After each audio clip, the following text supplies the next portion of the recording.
The forest floor erupted in controlled violence. Dominic Thorne led his wolves through the rogue forward base with surgical precision. Each movement calculated, each strike lethal. Moonlight filtered through Douglas fir canopy as 23 allied warriors moved as one coordinated unit against 16 enemy combatants who'd made the fatal mistake of camping too close to Alliance territory. The rogues fought with desperation, but desperation couldn't match decades of tactical experience. Within 4 minutes, silence reclaimed the clearing. Dominic shifted back to human form, accepting the clothes his second tossed him. Steam rose from his skin in the cold Oregon night air. Around him, warriors secured the perimeter while others searched the bodies. Standard protocol identify the dead, collect intelligence report, back to command. This raid marked the 7th this month. Volkov's scouts were getting bolder, probing deeper into Alliance borders, testing defenses, measuring response times. The pattern troubled him. General Marcus Volkov commanded 12 rogue packs operating outside Alliance law wolves who rejected the treaty system that had brought 15 years of relative peace to the Pacific Northwest. Volkov's coalition survived through raiding and extortion, preying on smaller packs too weak to resist. But these recent incursions suggested something larger brewing. Scouts didn't probe this aggressively unless invasion plans were being drawn. Captain Jensen approached with a waterproof case retrieved from the enemy commander's pack. Blood streaked the military-grade container. Dominic snapped it open. Maps, encrypted communications, supply manifests, and one document that made his pulse spike, a hand-drawn schematic of the Silver Pine Pack territory, specifically the border town of Clearwater. Coordinates marked 3 locations in red. Notations in Volkov's distinctive handwriting covered the margins. But one phrase stood out, circled multiple times the starbound. "She's real. Confirm location." The forest seemed to contract around him. Dominic's grandmother had been starbound, one of the last marked wolves before the purge. She died when he was 12, and the memory remained knife-sharp, her silver fur glowing with constellation patterns, her power connecting 100 wolves into perfect unity during the border wars. She'd saved his life that day, pulling him from collapsing ruins while simultaneously coordinating 3 separate defensive positions. The enemy had broken against their lines like waves on stone. He also remembered what came after, the madness that crept into her eyes over subsequent months, the way she'd started treating pack members like extensions of her will rather than individuals, how his father, then AlphaKing, had been forced to make an impossible choice when she tried to bond every wolf in their territory, erase their individual thoughts, create a hive mind under her absolute control. His father had ended her life with his own hands. Mercy and murder intertwined. The starbound purge that followed had been brutal and necessary. 3 marked wolves across the region had succumbed to the same corruption, drunk on power that grew beyond their capacity to contain. The coalition formed to stop them had hunted every remaining starbound to extinction, or so everyone believed. For 20 years, not one marked wolf had been reported, until now. If Volkov's intelligence was accurate, if a starbound existed in Silver Pine territory, the implications cascaded into nightmare territory. Either she represented a tactical advantage that could shift the balance of power, or she was a weapon waiting to detonate and consume everything around her. Possibly both. Dominic gestured to Jensen. "Get this to Colonel Blackwood immediately. Priority Alpha Protocol. I'm moving to Silver Pine within the hour." Jensen's eyes widened slightly at the designation, but he simply nodded and shifted, vanishing into the tree line, with the intelligence package secured in his jaws. The rest of the team began cleanup operations while Dominic studied the map again, memorizing coordinates, analyzing Volkov's notes. The rogue general was methodical, patient, willing to sacrifice resources for accurate intelligence. If he wanted this starbound badly enough to risk scouts this deep in Alliance territory, his plans extended far beyond simple raiding. The treaty system Dominic had spent 15 years building rested on a foundation of balanced power and mutual benefit. 8 allied packs maintained peace because none could dominate the others, and unity provided protection against external threats. But a starbound changed calculations completely. His grandmother had bonded 100 wolves. Theoretical limits from the old text suggested a sufficiently powerful marked wolf could coordinate thousands.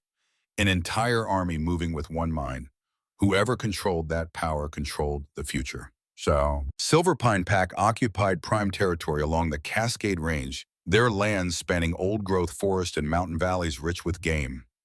Colonel Richard Blackwood had led them for 30 years, maintaining alliance borders with the same meticulous discipline he demonstrated as Dominic's second-in-command during the Road Wars. The pack numbered 400 strong, mostly families who lived here for generations.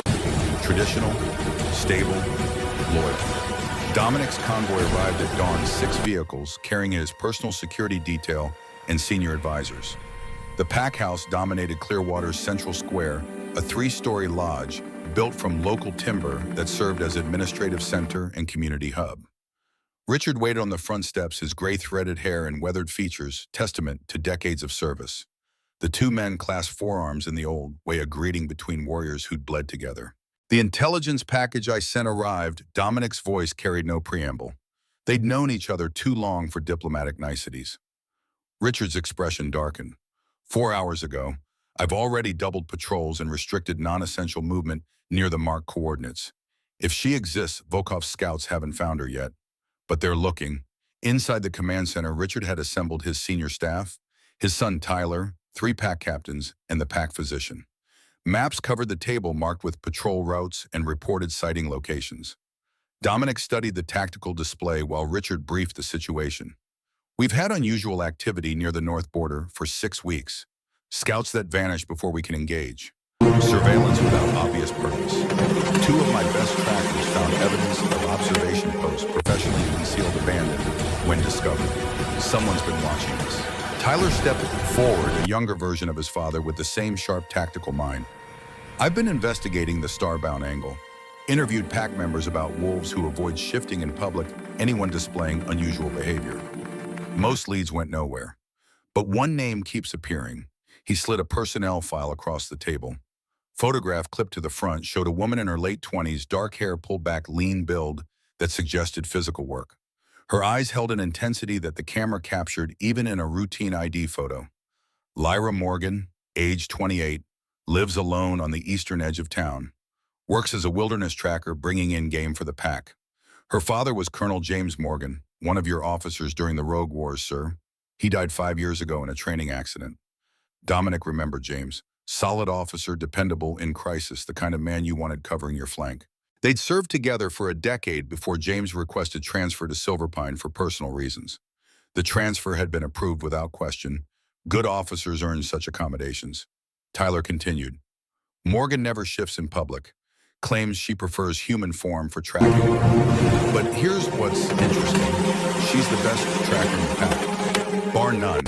Fine as game trails other wolves miss. Works alone exclusively. Returns with kills every time. Her success rate is statistically impossible for human form tracking. Dominic studied the photo. She doesn't look like she's hiding from danger. She looks like she's ready for it. The pack physician, an older woman named Sarah, spoke up. I've treated her for injuries over the years. Minor cuts, bruises from wilderness work. They heal slowly, significantly slower than shifter normal healing rates, consistent with prolonged form suppression. Richard's jaw tightened. If she's starbound, James must have known. Hidden her during the purge. That would explain why he requested transfer here away from Central Territory, where scrutiny was tighter. The pieces aligned into a picture Dominic didn't like. A marked wolf hidden for 2 decades, trained by a skilled officer to stay invisible. If Lyra Morgan was starbound, she'd been preparing for discovery her entire adult life. That level of operational security suggested she understood exactly what she was and what would happen if the secret broke containment. Where is she now? Tyler checked his tablet. Out on a tracking mission. Due back this afternoon with supplies for the winter stores. She left yesterday morning. Bring her in when she returns. Direct her to command center priority request. Don't make it look like an arrest, but make sure she comes. Tyler nodded and left to arrange it. Richard waited until the door closed before speaking again. Dom, if she's really starbound, what's your play here? The old laws technically still stand. Marked wolves were designated existential threats. Even you don't have authority to override a purge order if the council invokes it. Dominic had been AlphaKing for 15 years, but certain powers remained beyond even his reach. The Alliance Council represented all 8 packs, and treaty law required unanimous consent for major policy changes. The Starbound Purge had been codified into treaty foundation.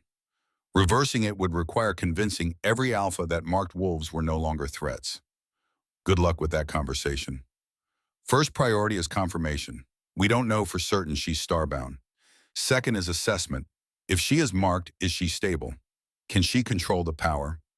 My grandmother couldn't, but the old text mentioned marked wolves who live full lives without corruption. Third is protection. If Volkov wants her, we can't let him have her. And if she's unstable, if she shows signs of the madness, Richard's question hung in the air between them, weighted with shared history. They'd both seen what happened when starbound power was unchecked. Villages burned, packs torn apart from within, wolves forced to kill their own families when the Mark I binding letter commanded God. Then I do what my father did, what he trained me to do. Dominic's voice carried no hesitation, but the words tasted like ash. Putting down his grandmother had broken something in his father, a wound that never healed. The old king had maintained his duties, led the alliance through reconstruction, but the light had gone out behind his eyes. He died 10 years later from what physicians called heart failure, but Dominic knew the truth. Grief had killed him slowly day by day. If Lyra Morgan proved unstable, if she showed any sign of losing herself to the power, Dominic would end her life before she could hurt anyone. That duty came with the crown. Some decisions couldn't be delegated. He just hoped it wouldn't come to that. Lyra returned to Clearwater 3 hours before sunset, a deer carcass slung across her shoulders. She'd spent 30 hours in the deep forest tracking the herd to their winter feeding grounds, selecting her target with care. The young buck had been healthy, his death quick and clean. She honored the kill by ensuring nothing went to waste. Her pack would eat well because of her work. The summons came as she delivered the meat to the community storehouse. Tyler Blackwood intercepted her with professional courtesy that barely masked underlying tension. The AlphaKing wants to meet you. Command center now if possible. Nothing urgent, just consultation on tracking logistics. The lie was obvious but appreciated. Tyler had always been decent to her, one of the few pack members who treated her silence about shifting as personal choice rather than shameful secret. She nodded acceptance and followed him through town, noting increased patrol presence and the nervous energy crackling through pack bonds. Something had the leadership on edge. The command center hummed with controlled activity. Maps, communications equipment, weapons secured in wall racks. This wasn't a social call. Tyler ushered her into the main briefing room where two men waited: Colonel Blackwood, whose presence she'd expected, and someone else entirely. AlphaKing Dominic Thorne stood over the tactical table, and the sheer weight of authority radiating from him nearly made her step backward. She'd seen him from a distance once years ago during an alliance gathering. Proximity magnified everything: the intelligence in his amber eyes, the predator, stillness in his posture, the way he commanded space without moving. This was a man who'd led armies, made impossible decisions, survived consequences that would have destroyed lesser wolves. And he was studying her with the same intensity she was tracking her. Lyra Morgan, thank you for coming. His voice carried later she couldn't quite parse. Gratitude, yes, but also assessment. Measuring her reactions, cataloging details, building a profile from observations most people wouldn't notice. Colonel Blackwood vouches for your tracking skills. I need someone who can locate and analyze unusual activity near our northern border. Rogue scouts have been operating in the area. Your father served with me during the wars. I trust his training produced someone capable. The mention of her father was strategic, establishing connection and testing her reactions simultaneously. Lyra kept her expression neutral. My father taught me to read forest signs most wolves miss. If scouts have been operating nearby, I can find their trails. Not in human form, you can't. The statement cracked across the room like a whip. Dominic's eyes never left hers. I've reviewed your service record. Impressive results, all achieved while remaining human. That's not just preference, Ms. Morgan. That's pathological avoidance. So let me be direct. Why do you refuse to shift in front of others? The question everyone had wanted to ask for years finally spoken aloud. Lyra felt the walls she'd built around her secret flex under pressure. She could lie, deflect, maintain the fiction she'd cultivated so carefully. Or she could trust that her father had been right about Richard Blackwood, and by extension, the man Blackwood served. Because shifting in public gets people killed. People like me. The admission settled into heavy silence. Richard's expression confirmed he'd already guessed, but hearing it spoken aloud changed the dynamic completely. Dominic showed no surprise, which meant he'd already reached the same conclusion before ever meeting her. You're starbound, not a question. Statement of fact waiting for confirmation.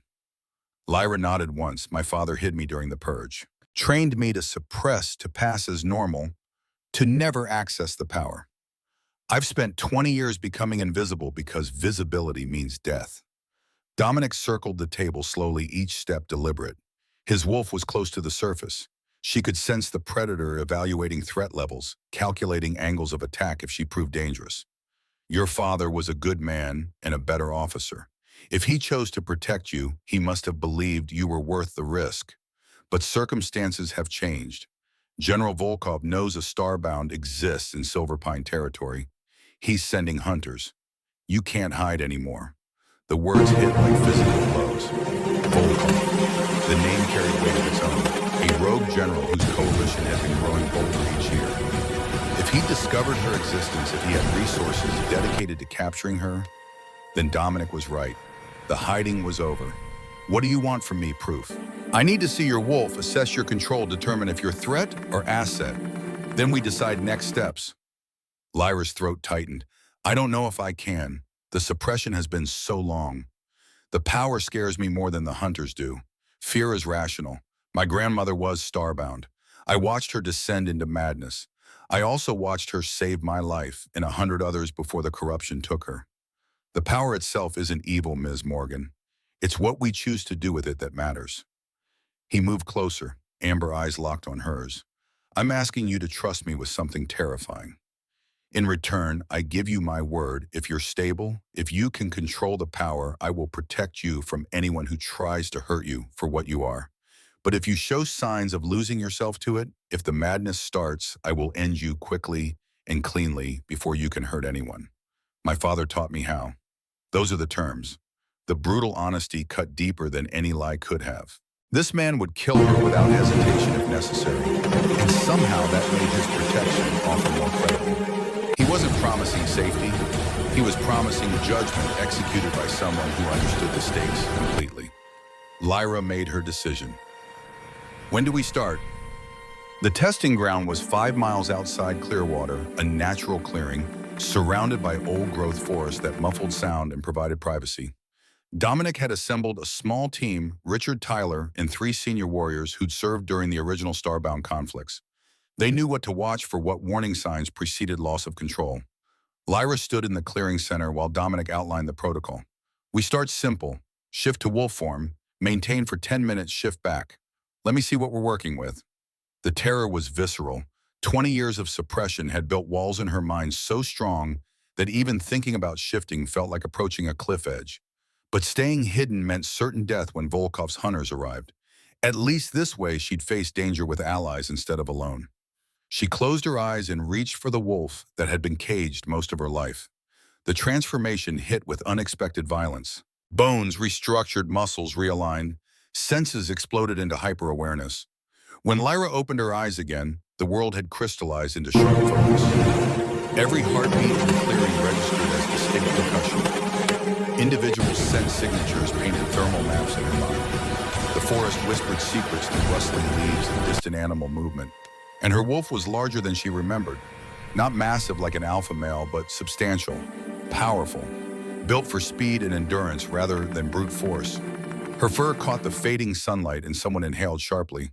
The silver-gray coloring was unusual enough, but the markings along her spine and sides were unmistakable. Darker patterns that looked exactly like constellations, each point connected by faint lines visible only from certain angles. Ursa Major across her shoulders, Orion down her left flank, Cassiopeia curving along her spine. She'd been marked by something ancient and terrifying. Dominic circled her, slowly maintaining safe distance, studying every detail. When he spoke, his voice carried carefully controlled intensity. You've been suppressing this for 20 years, this wolf. Lyra tried to respond and remembered wolves couldn't form human words.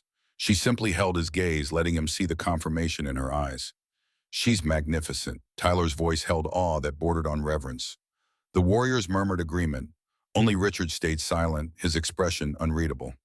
Dominic stopped in front of her. I need you to maintain this form I check something. Don't be alarmed. He shifted in one fluid motion, his own wolf emerging dark and powerful.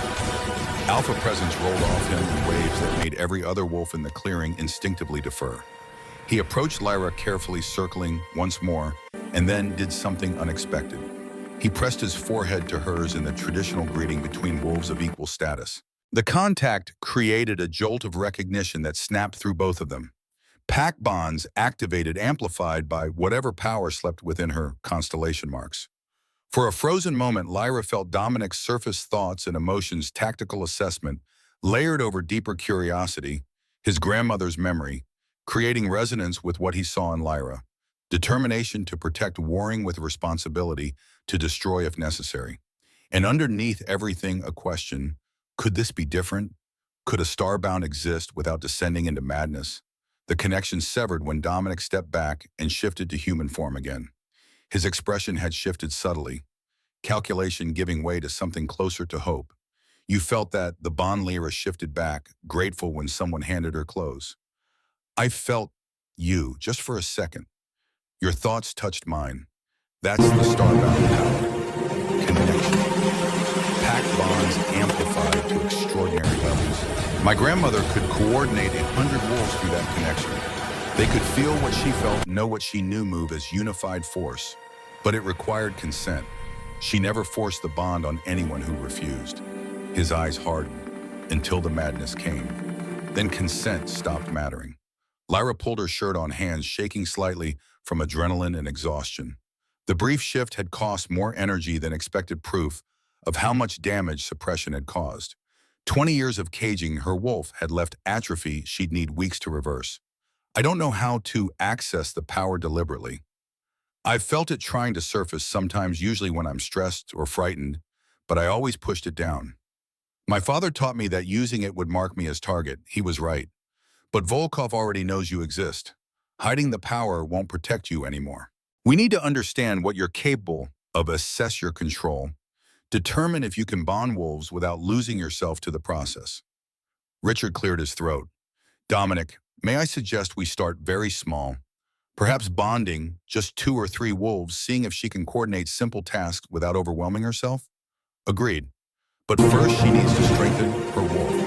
20 years of suppression has left her physically compromised. Tyler assigned quarters in the barracks.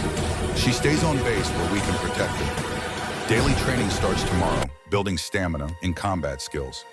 If Volkov sends hunters before we're ready, she needs to be able to defend herself. Tyler nodded and gestured for Lyra to follow. As they left the clearing, she heard Richard speaking quietly to Dominic. This is dangerous, Dom. Even if she's stable now, accessing the power could trigger the corruption. Your grandmother seemed fine until she started pushing the limits. I know. But we don't have better options. Volkov won't stop hunting her, and we can't fight his coalition conventionally. He outnumbers us 2 to 1. If Lyra can bond our forces, coordinate tactics the way my grandmother did during the border wars, we might survive what's coming. And if she can't control it, then I keep my promise. The words followed Lyra into the forest, a reminder that trust was provisional. Dominic Thorne would protect her until the moment he couldn't. After that, execution would be mercy. She just had to make sure that moment never came. The next 5 days passed in relentless training that pushed Lyra's limits and exposed gaps in her skill set. Tyler ran her through combat drills in wolf form, teaching her techniques that should have been learned as a juvenile. She was fast and her enhanced senses provided tactical advantages, but 2 decades of suppression had left her reflexes underdeveloped. Tyler was patient but demanding, correcting stance and attack patterns with the same professional intensity he'd use on any new recruit. By day 3, she could hold her own in sparring matches against intermediate-level warriors. By day 5, she'd pinned Tyler twice and earned grudging respect from the senior fighters who observed training sessions. Dominic watched everything from the sidelines, cataloging her progress, occasionally offering strategic insights that revealed the tactical genius that had kept the alliance intact for 15 years. He fought like someone who'd studied war, as philosophies, seeing patterns where others saw chaos, identifying leverage points in complex systems. During breaks, he explained the political situation she'd walked into. Volkov commanded 12 rogue packs operating outside alliance law. His coalition survived through raiding, extortion, and absorbing smaller packs by force. Traditional pack structure valued honor and community, Volkov's rogues worshipped strength and survival.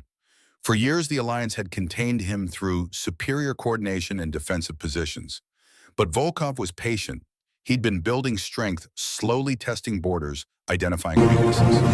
Recent intelligence suggested major offensive was imminent, targeting multiple Alliance packs simultaneously to fracture unity. A Starbound changed those calculations completely. If Volkov captured Lyra, forced her to bond his warriors, he'd command an army that fought with supernatural coordination. No Alliance defense could stand against that. Victory would be inevitable. But if the Alliance controlled a Starbound, if Lyra could bond their forces voluntarily, the numerical disadvantage became irrelevant. Quality of coordination would trump quantity of warriors. Everything hinged on whether Lyra could access the power without losing herself to it. On the sixth evening, Dominic declared they'd waited long enough. Time to test the bond. They assembled in the training yard after sunset. Dominic, Richard, Tyler, and 3 veteran warriors. Small group controlled environment, clear safety protocols. If Lyra showed any signs of losing control, Dominic would sever the bond forcibly and, if necessary, permanently.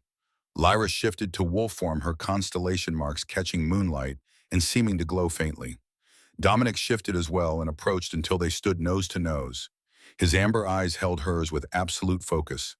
Reach for the bond. Don't force it. Let the connection form naturally. I'll anchor you. If you start slipping, I'll pull you back.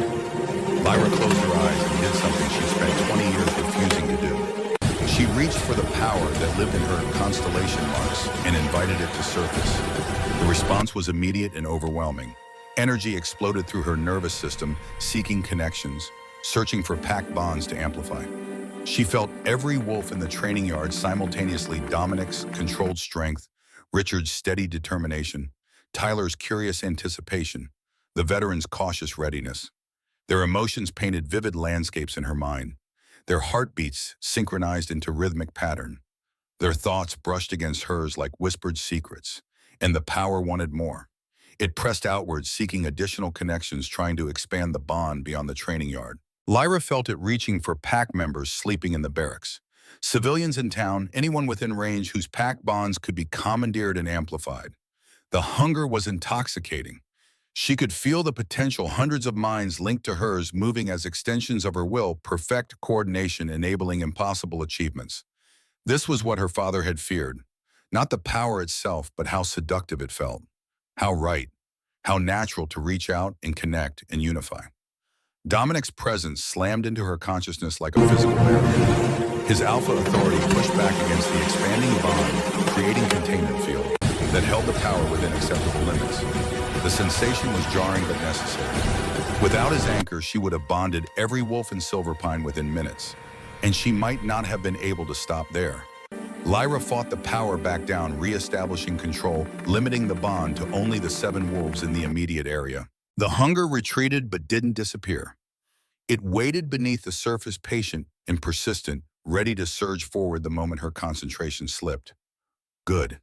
You felt it. You contained it. You didn't lose yourself. That's progress. Dominic's mental voice carried approval mixed with concern. Now try something simple. Coordinate movement with Tyler. Have him circle left while you circle right, maintaining perfect synchronization without verbal communication. Lyra focused on the bond linking her to Tyler and felt his readiness. She formed an intention rather than a command, suggesting direction and timing without imposing will. Tyler responded immediately, his wolf moving in precise counterpoint to her own movement. They circled the training yard in opposite directions, each step perfectly timed, each adjustment matching the other instantaneously. The coordination felt effortless, natural, like dancing with a partner who knew every move before it happened. This was what Starbound power could accomplish.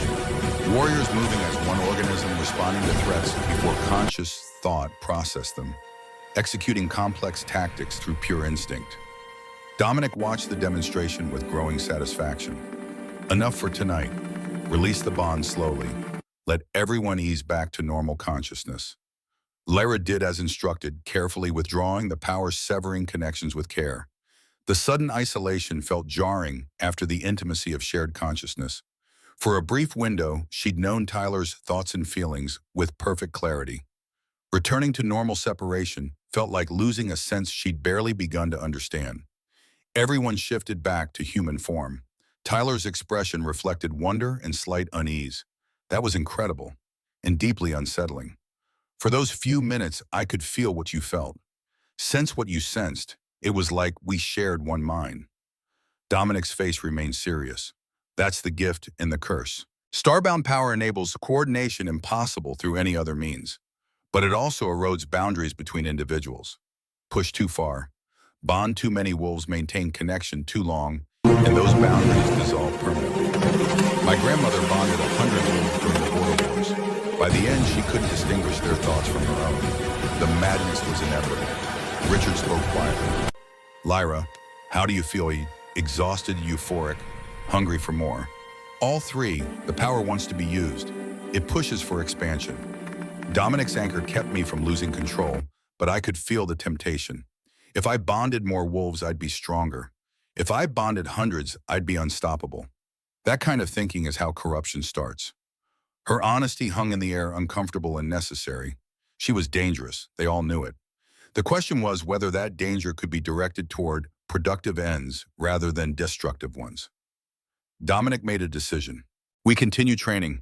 Small groups, limited duration, always with me present as anchor. Lyra needs to build tolerance, slowly learn to resist the hunger, develop discipline that prevents overreach. Meanwhile, we prepare for Volkov's inevitable move. He's not going to wait patiently while we figure this out. Tyler's radio crackled. Captain, we've got incoming. Border Patrol reports convoy approaching from the north. Military vehicles 15 minutes out. No hostile indicators, but they're moving fast. Everyone tensed. Dominic's expression darkened. That's probably Volkov's negotiators. He knows we have her. Now he's coming to make an offer we'll want to refuse. What kind of offer? The kind backed by threat of total war. Get to the command center. Tyler, full alert status. Richard, assemble leadership. Lyra, you're with me. If Volkov wants to negotiate for a starbound, he gets to see exactly what he's dealing with. The convoy arrived precisely on schedule, 3 armored vehicles that screamed military surplus paint and insignia stripped for deniability. 20 warriors emerged, all wearing neutral expressions that barely concealed the predator readiness underneath. These were professionals, trained soldiers who'd seen combat and survived. Leading them was a man Lyra recognized from intelligence briefings, Commander Pavel Sokolov, Volkov's chief enforcer and negotiator. Late 40s, scarred face, eyes like frozen lakes. He moved with the controlled efficiency of someone who'd killed enough people to stop counting. Dominic met them at the perimeter, flanked by Richard and 6 senior warriors. Lyra stood slightly behind, close enough to hear, but far enough to avoid immediate focus. Sokolov's eyes found her anyway, cataloging details with professional interest.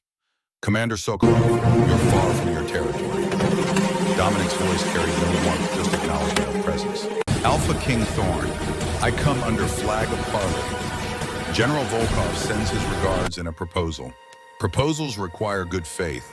Your scouts have been violating our borders for 6 weeks. That doesn't suggest peaceful intentions. Sokolov smiled without humor. The general wants something you have. You want something the general can provide. This benefits both parties if we can reach terms. What could Volkov possibly offer that the alliance needs? Time. Peace. 6 months of guaranteed ceasefire while you prepare for the inevitable. Because make no mistake, AlphaKing war is inevitable. The general commands 12 packs over 3,000 warriors. You have 8 packs and maybe 2,000 effective fighters. The math is simple. We win through attrition. Unless we have advantages that compensate for numbers. Sokolov's gaze flickered to Lyra. Like a starbound, the general is aware of your acquisition. Congratulations on keeping her hidden so long. But hiding her further serves no purpose. The general proposes a trade, your marked wolf, for 6 months of peace. During that time, both sides fortify positions, gather strength, prepare for honorable conflict. When the truce expires, we settle matters through warfare conducted by agreed-upon rules. Dominic's expression could have frozen flame. You want me to hand over a young woman so Volkov can break her, weaponize her, and use her power to slaughter my people, in exchange for 6 months to watch him become unstoppable? Fascinating proposal. The answer is no. Consider carefully, AlphaKing. If you refuse, we start this war immediately. Tonight. The forces surrounding your territory will move within the hour. Silverpine burns first, then we move systematically through Alliance lands. You'll fight us eventually regardless. This way, fewer civilians die. Richard spoke up. You're offering temporary peace in exchange for permanent victory. That's not negotiation, Commander. That's extortion. Sokolov shrugged. Call it what you like. The offer expires when I leave. Choose wisely. Lyra stepped forward before anyone could stop her. Her voice carried across the space between armed camps.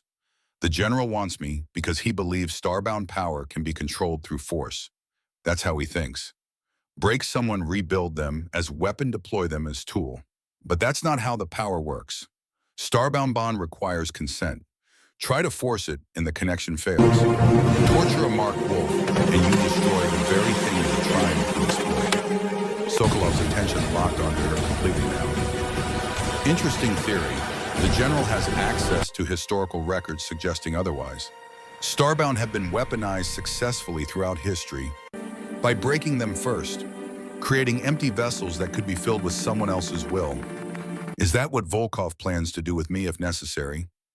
The casual admission sent ice through Lyra's veins, but she kept her voice steady.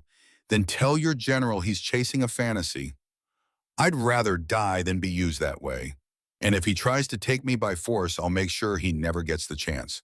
Bold words from someone who's been hiding for 20 years.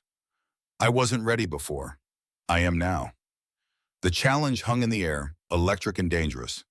Sokolov studied her with renewed interest, recalculating assessments.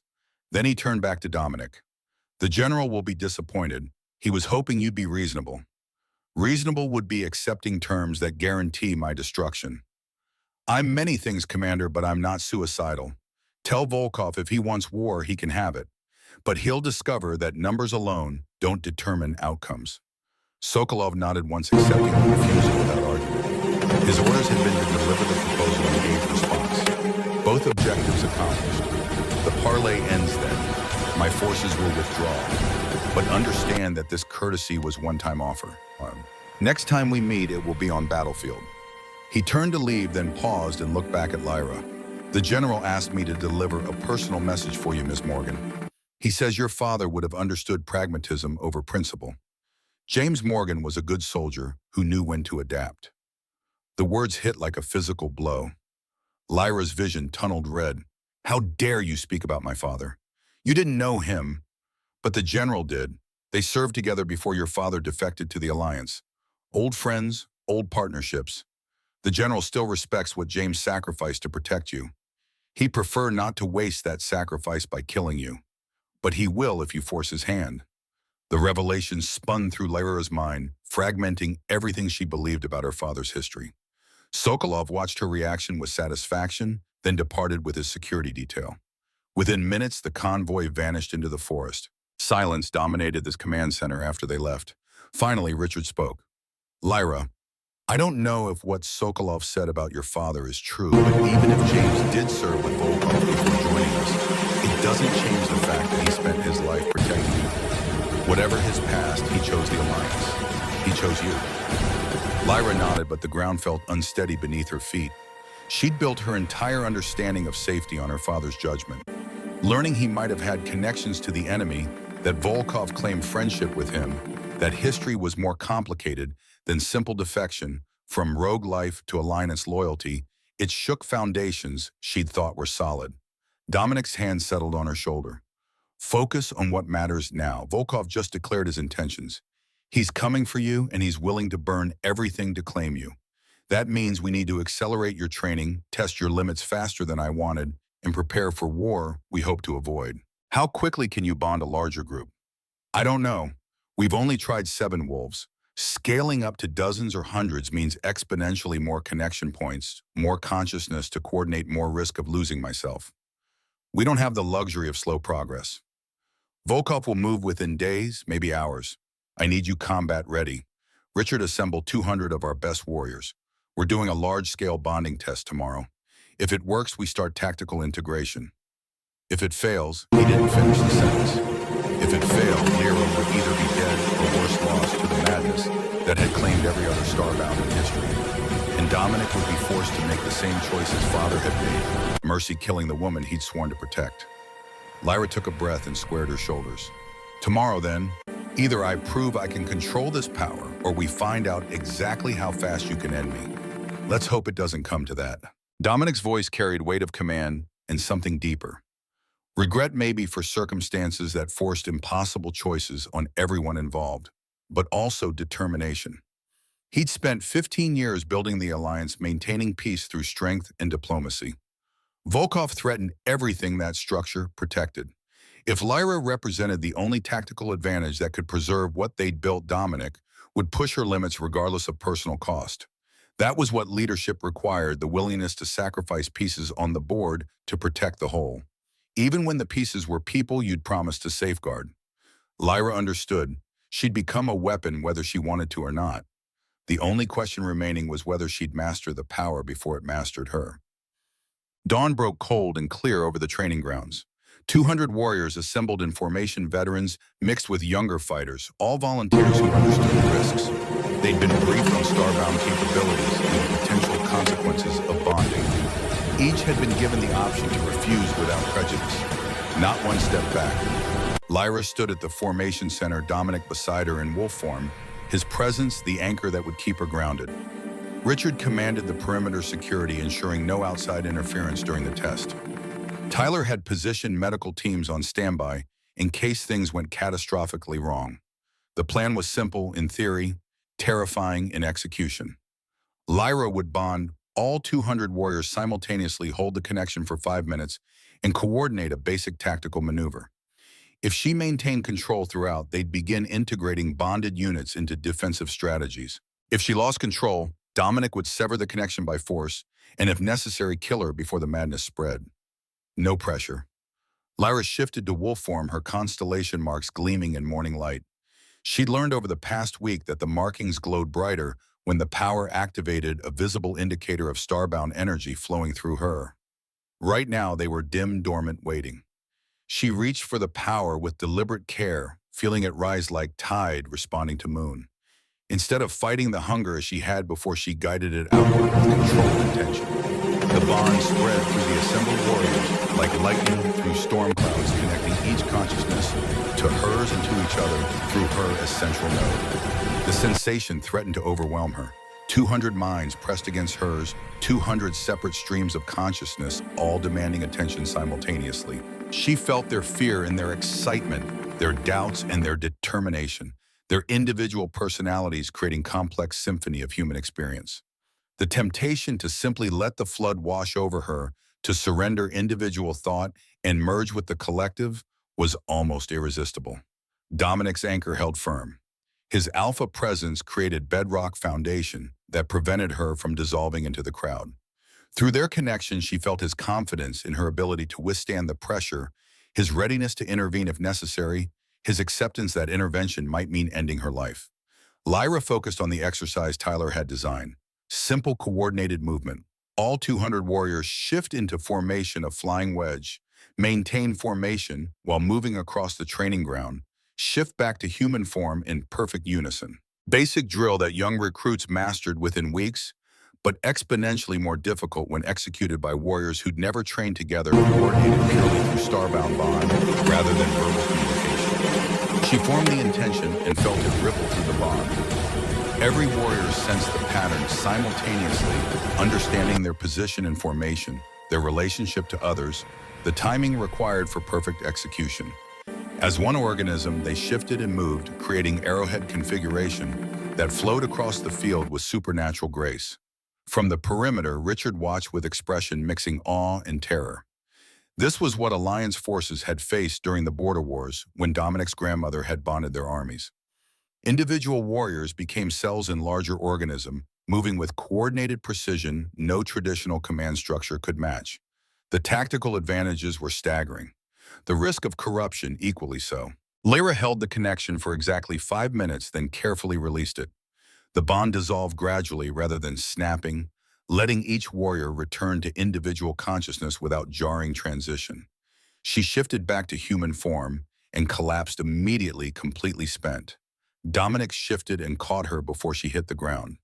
Around them, 200 warriors stood in stunned silence, processing what they'd just experienced. Then applause erupted, spontaneous and genuine. They'd felt the power, understood its potential, and witnessed proof that Lyra could control it without losing herself to madness. She passed the test. But as Tyler helped her to medical tent and Richard began organizing debriefs with bonded warriors, a scout burst into the grounds with report that drained color from every face. Volkov's main force is moving. 3,000 warriors, full military deployment. They'll reach our borders by nightfall.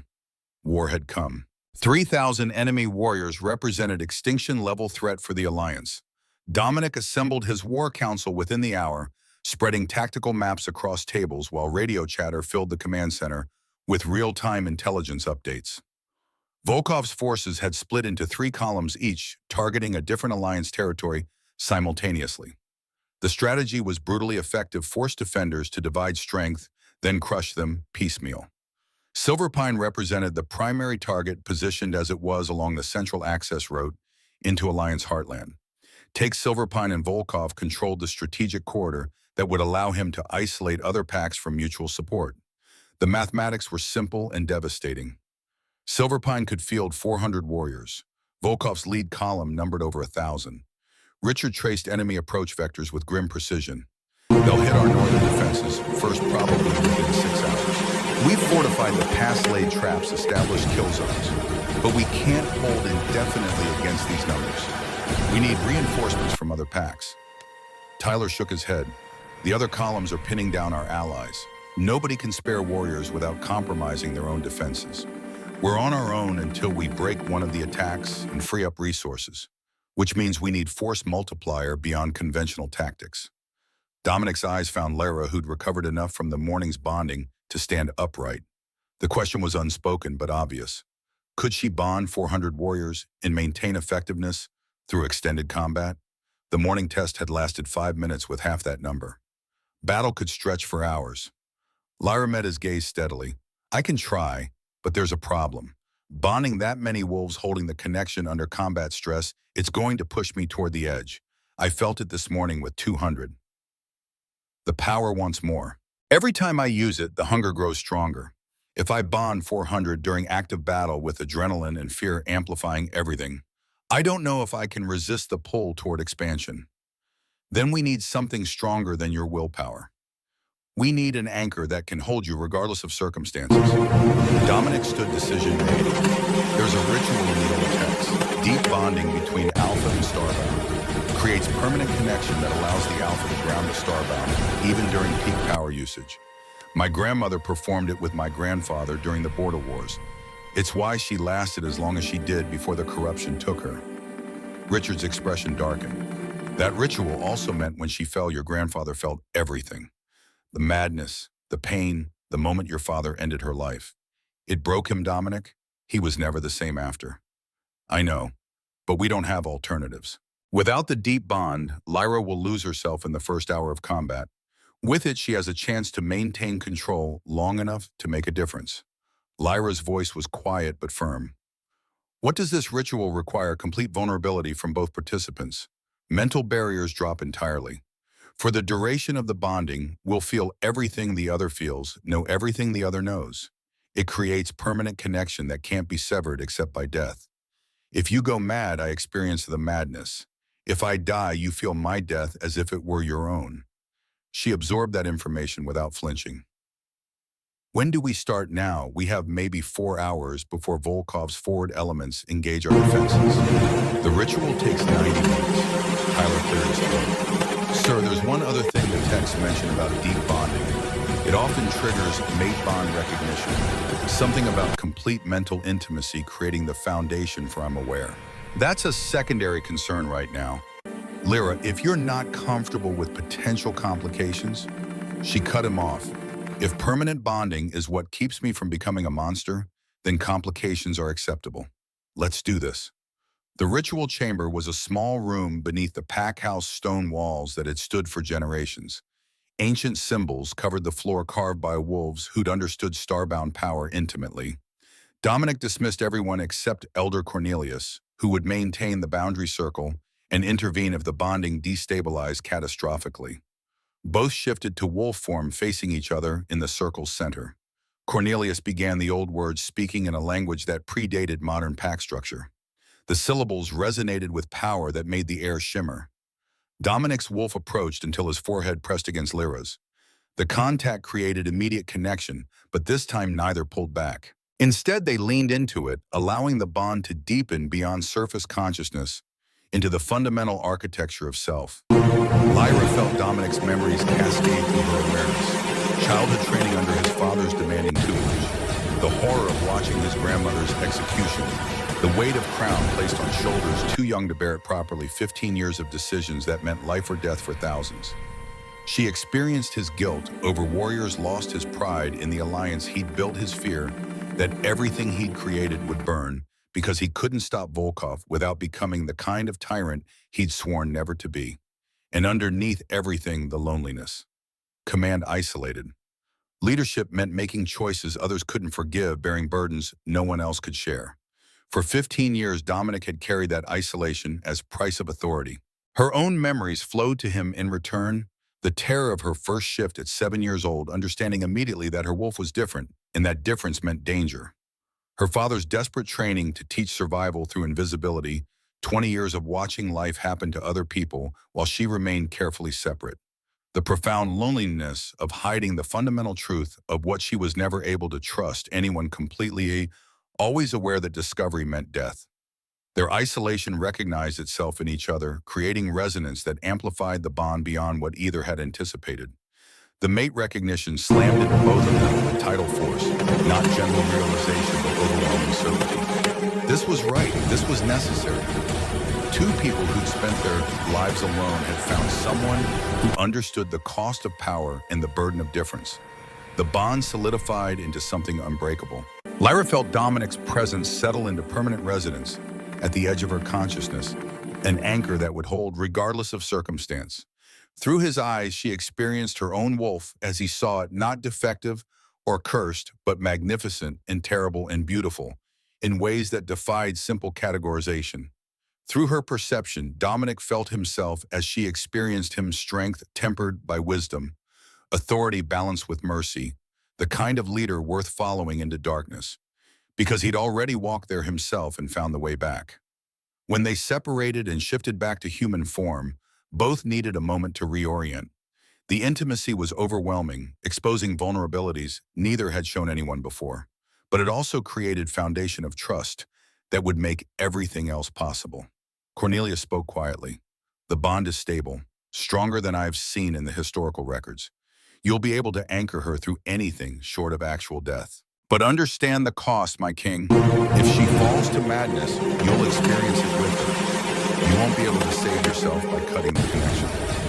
I understand. If Lyra falls, I fall with her. That's the price of asking her to risk everything for the alliance. He turned to face her directly. We're bonded now, permanently. I can feel your presence at the edge of my thoughts, and you can feel mine. When you bond the warriors for combat, I'll be there with you, holding you stable. But Lyra, this also means you need to trust me completely. If I sense you slipping toward corruption, if the power starts overwhelming your control, I will pull you back even if you fight me. Can you accept that? Yes. I'd rather have you drag me back from the edge than lose myself to the hunger. Just promise me something in return. Anything. If I do fall, if the madness takes me despite everything, you'll end it quickly. Don't let me become what your grandmother became. Don't make the alliance destroy me piece by piece. Dominic's expression held pain and determination in equal measure. You have my word. But we're not going to fail. We're going to hold the line, break Volkov's advance, and survive long enough to find a better solution than war of attrition. His confidence should have felt like empty reassurance, but the deep bond let her feel the genuine conviction behind his words. He believed they could do it. More importantly, he believed in her capacity to control power that had destroyed everyone else who tried. That faith was more valuable than any tactical advantage. The northern pass transformed into fortress over the next 3 hours. Engineers had used every trick learned from centuries of mountain warfare, rock slides triggered by tripwires, concealed pit traps, elevated positions for archers, choke points that would compress Volkov's numerical advantage into killing zones. If this had been conventional conflict, Silverpine's defenses might have held for days. But Volkov didn't fight conventionally. Intelligence reports filtering in from forward scouts painted increasingly grim picture. Enemy forces included siege equipment, combat engineers, and coordination suggesting professional military planning rather than simple pack warfare. Someone with serious tactical training was advising Volkov, teaching rogue wolves to fight like an army rather than a mob. Richard positioned his 400 warriors according to defensive doctrine, mobile reserves ready to reinforce weak points, command posts with clear sight lines, medical stations prepared for casualties. Everything by the book, everything professional, everything inadequate against the force bearing down. Lyra stood with Dominic on elevated observation point, watching preparations through binoculars. The deep bond hummed between them, constant awareness of each other's presence, providing comfort and stability. Through their connection, she felt his tactical mind, analyzing vectors and probabilities, calculating acceptable losses, preparing contingencies for scenarios ranging from manageable defeat to complete annihilation. The enemy vanguard appeared at the pass's northern approach as sunset painted the mountains orange and gold. Scouts initially probing defenses and identifying optimal assault routes. Then the main force began flowing into view, 1,000 wolves moving with coordinated discipline that confirmed the professional military training. They didn't charge blindly. They established positions, secured flanks, prepared methodical advance. Richard's voice crackled over radio. Contact in 30 minutes. All units report ready status. Confirmations came back in steady sequence. Warriors who knew their positions, understood their roles, accepted the odds. Many wouldn't survive the night, but they'd give the enemy hell before dying. That was pack culture, defend home ground, regardless of cost. Dominic turned to Lyra. Time to bond the forces. Start with the forward positions, then expand to include reserves. I'll maintain anchor throughout. If you feel yourself slipping, pull back immediately. Better to break the bond and regroup than push too hard and lose control. She nodded and shifted to wolf form, her constellation marks beginning to glow as she reached for the power. It rose eagerly, hungry for connection, sensing the proximity of so many potential bonds. She guided it outward with deliberate care, touching the consciousness of warriors in forward defensive positions first. The connection snapped into place, and suddenly she experienced war preparations from 400 simultaneous perspectives. Warriors checking weapons, tightening armor straps, exchanging final words with battle brothers, making peace with potential death. The emotional weight nearly crushed her, but Dominic's anchor held firm. Through their deep bond, his strength became hers, his stability preventing her from drowning in the collective consciousness. The starbound power flowed through established channels, linking every bonded warrior to Lyra and through her to each other. Information began flowing without verbal communication. Enemy positions updated in real-time, tactical adjustments suggested and implemented instantaneously, resource allocation optimized through shared awareness. This was what starbound coordination looked like at scale. Not mind control or forced obedience, but enhanced connection that allowed 400 individuals to fight with the precision of single organism while maintaining their essential autonomy. Tyler's voice cut through the tactical network shared through bond rather than radio. Enemy advancing. First wave estimated at 300 warriors. They're testing our defenses before committing main force. Understood. Hold fire until optimal range. Let them enter the kill zone. The order didn't need to be spoken aloud. Every bonded warrior knew the timing, instinctively felt the collective readiness, understood their role in the coordinated response. When Volkov's first wave crossed the designated threshold, 400 warriors responded as one.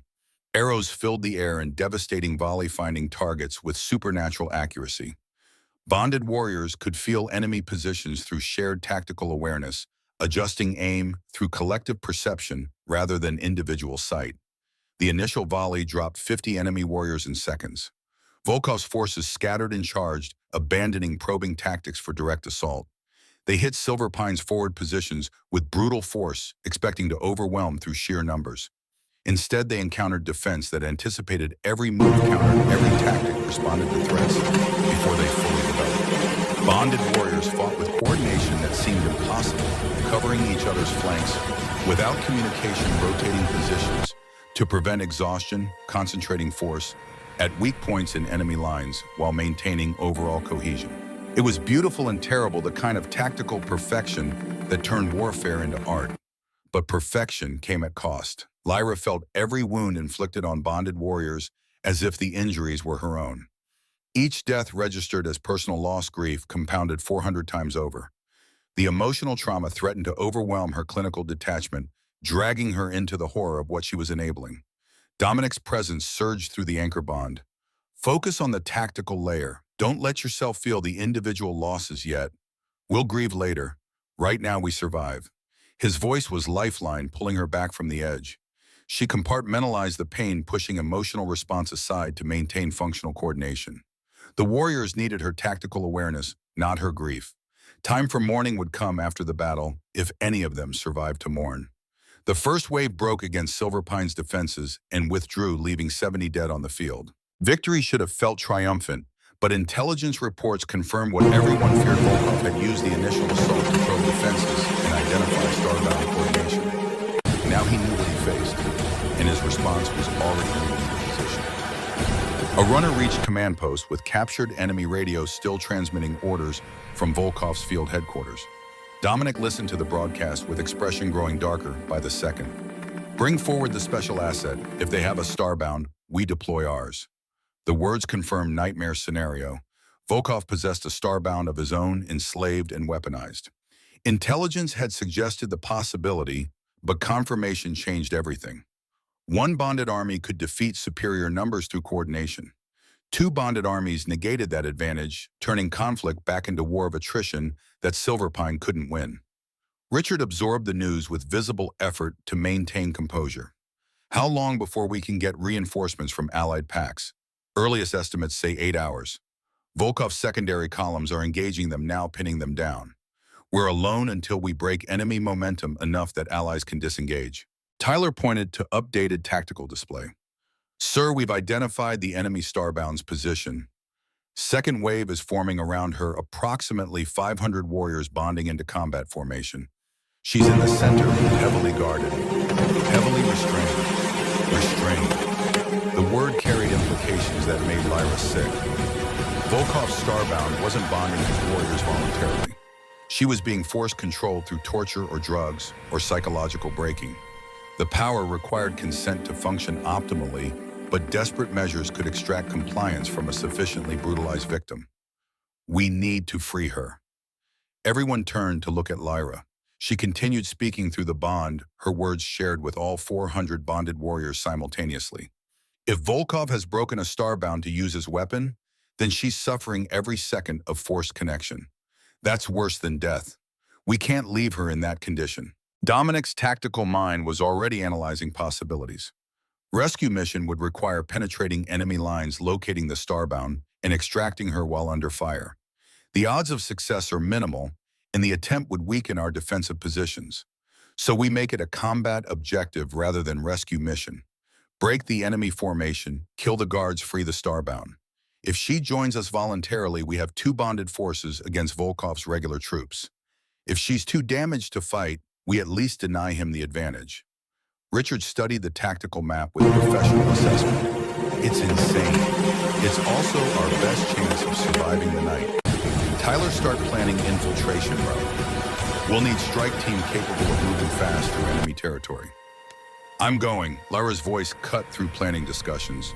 Through the bond, and she felt Dominic's immediate objection rising, but she pressed forward before he could voice it. I'm the only one who can reach another starbound directly. If she's been tortured into compliance, normal pack bonds won't penetrate her conditioning. But starbound to starbound connection works differently. I might be able to break through. The logic was sound, even if the risk was astronomical. Dominic's conflict played out visibly across his features, tactical necessity warring with protective instinct amplified by mate bond. Finally, he nodded. Small strike team, Lyra, Tyler, and 6 elite warriors. Move during the next enemy assault, use the chaos as cover. Richard maintains defensive coordination here. I'm going with the strike team. Absolutely not. You're the anchor. If you get killed during the infiltration, I lose stability and potentially go mad in the middle of bonded army. You stay here and keep me grounded while I do this. The role reversal was jarring, Lyra giving orders to the Alpha King, pointing out tactical reality he couldn't argue against. Through their deep bond, she felt his hatred of being sidelined, his instinct to personally lead dangerous missions, his understanding that she was absolutely right. His value was as anchor, not as assault warrior. Fine, but Tyler is in command of the strike team. You follow his tactical lead, and if he orders retreat, you retreat immediately. Understood. Understood. The second wave hit at midnight, and this time Volkov committed his bonded force. The difference was immediately apparent.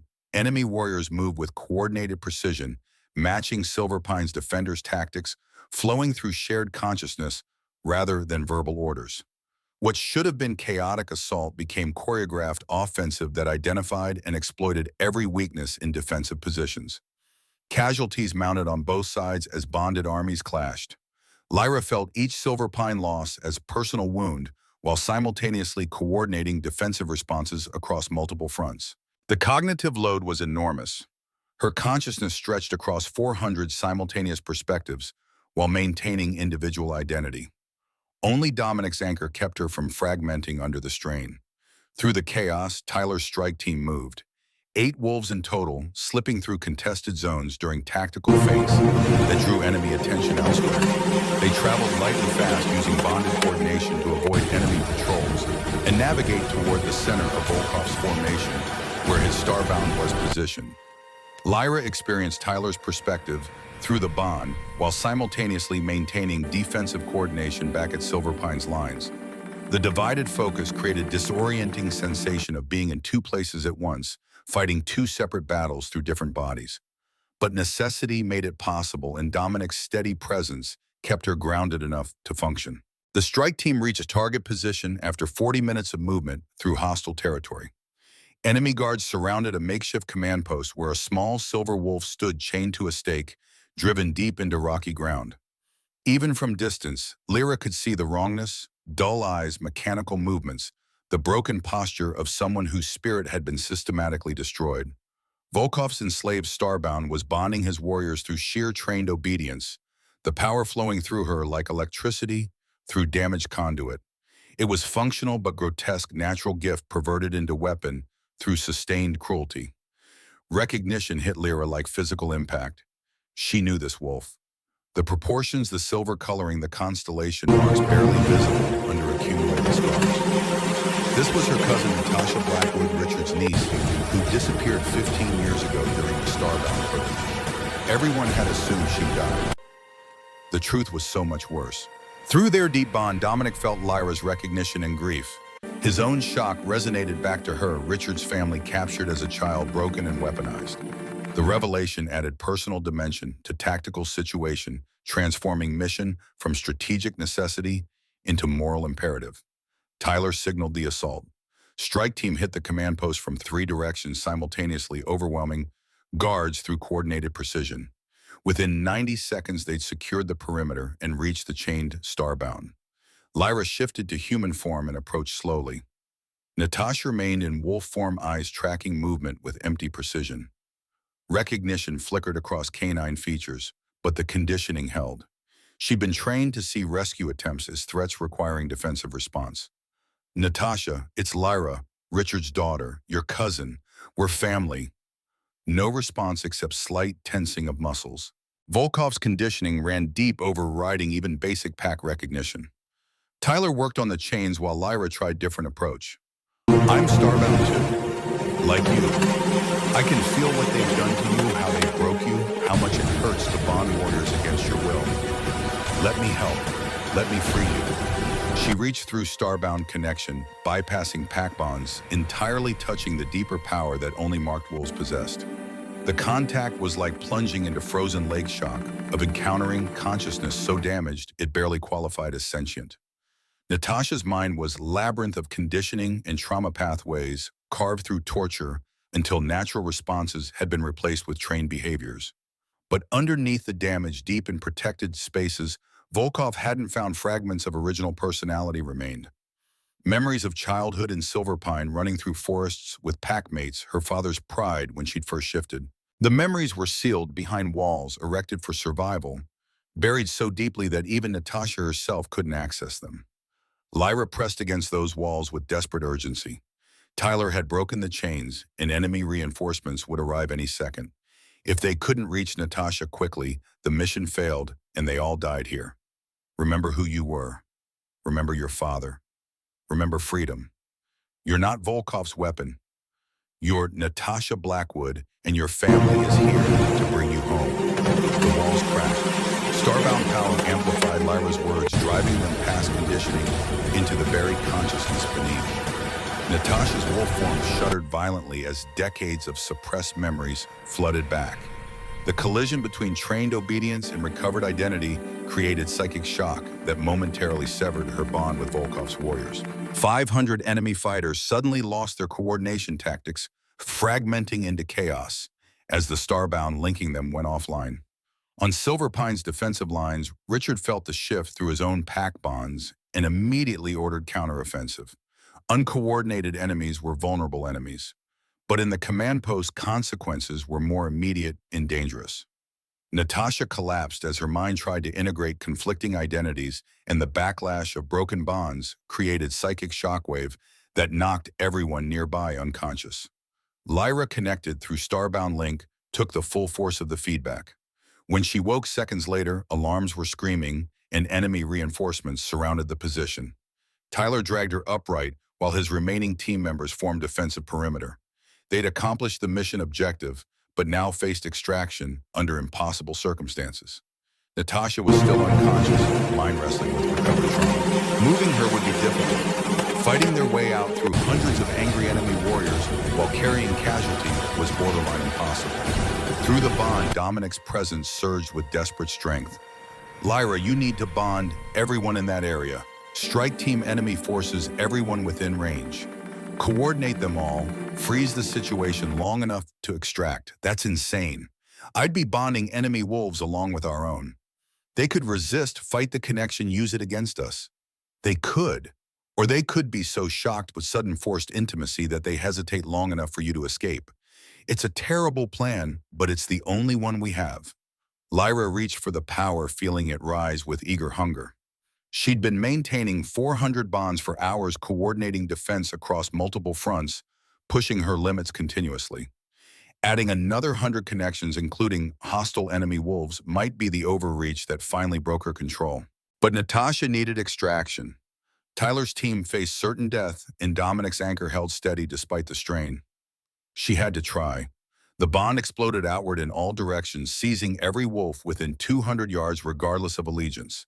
Enemy warriors found themselves suddenly connected to Silver Pine fighters through involuntary pack links, experiencing their opponent's thoughts and emotions with uncomfortable intimacy. The cognitive dissonance was profound. How could you kill someone whose fear and determination you felt as if they were your own? Most enemy wolves simply froze, overwhelmed by sensory overload. Others tried to fight the connection and found themselves wrestling with their own confused impulses. A few simply collapsed under psychological strain of forced bonding. Tyler didn't waste the opportunity. Move extract, now while they're disoriented. The strike team ran, carrying Natasha's unconscious form between them. Enemy forces tried to pursue, but the lingering effects of forced bonding created coordination problems that slowed their response. By the time Volkov's commanders restored order, the strike team had vanished into darkness.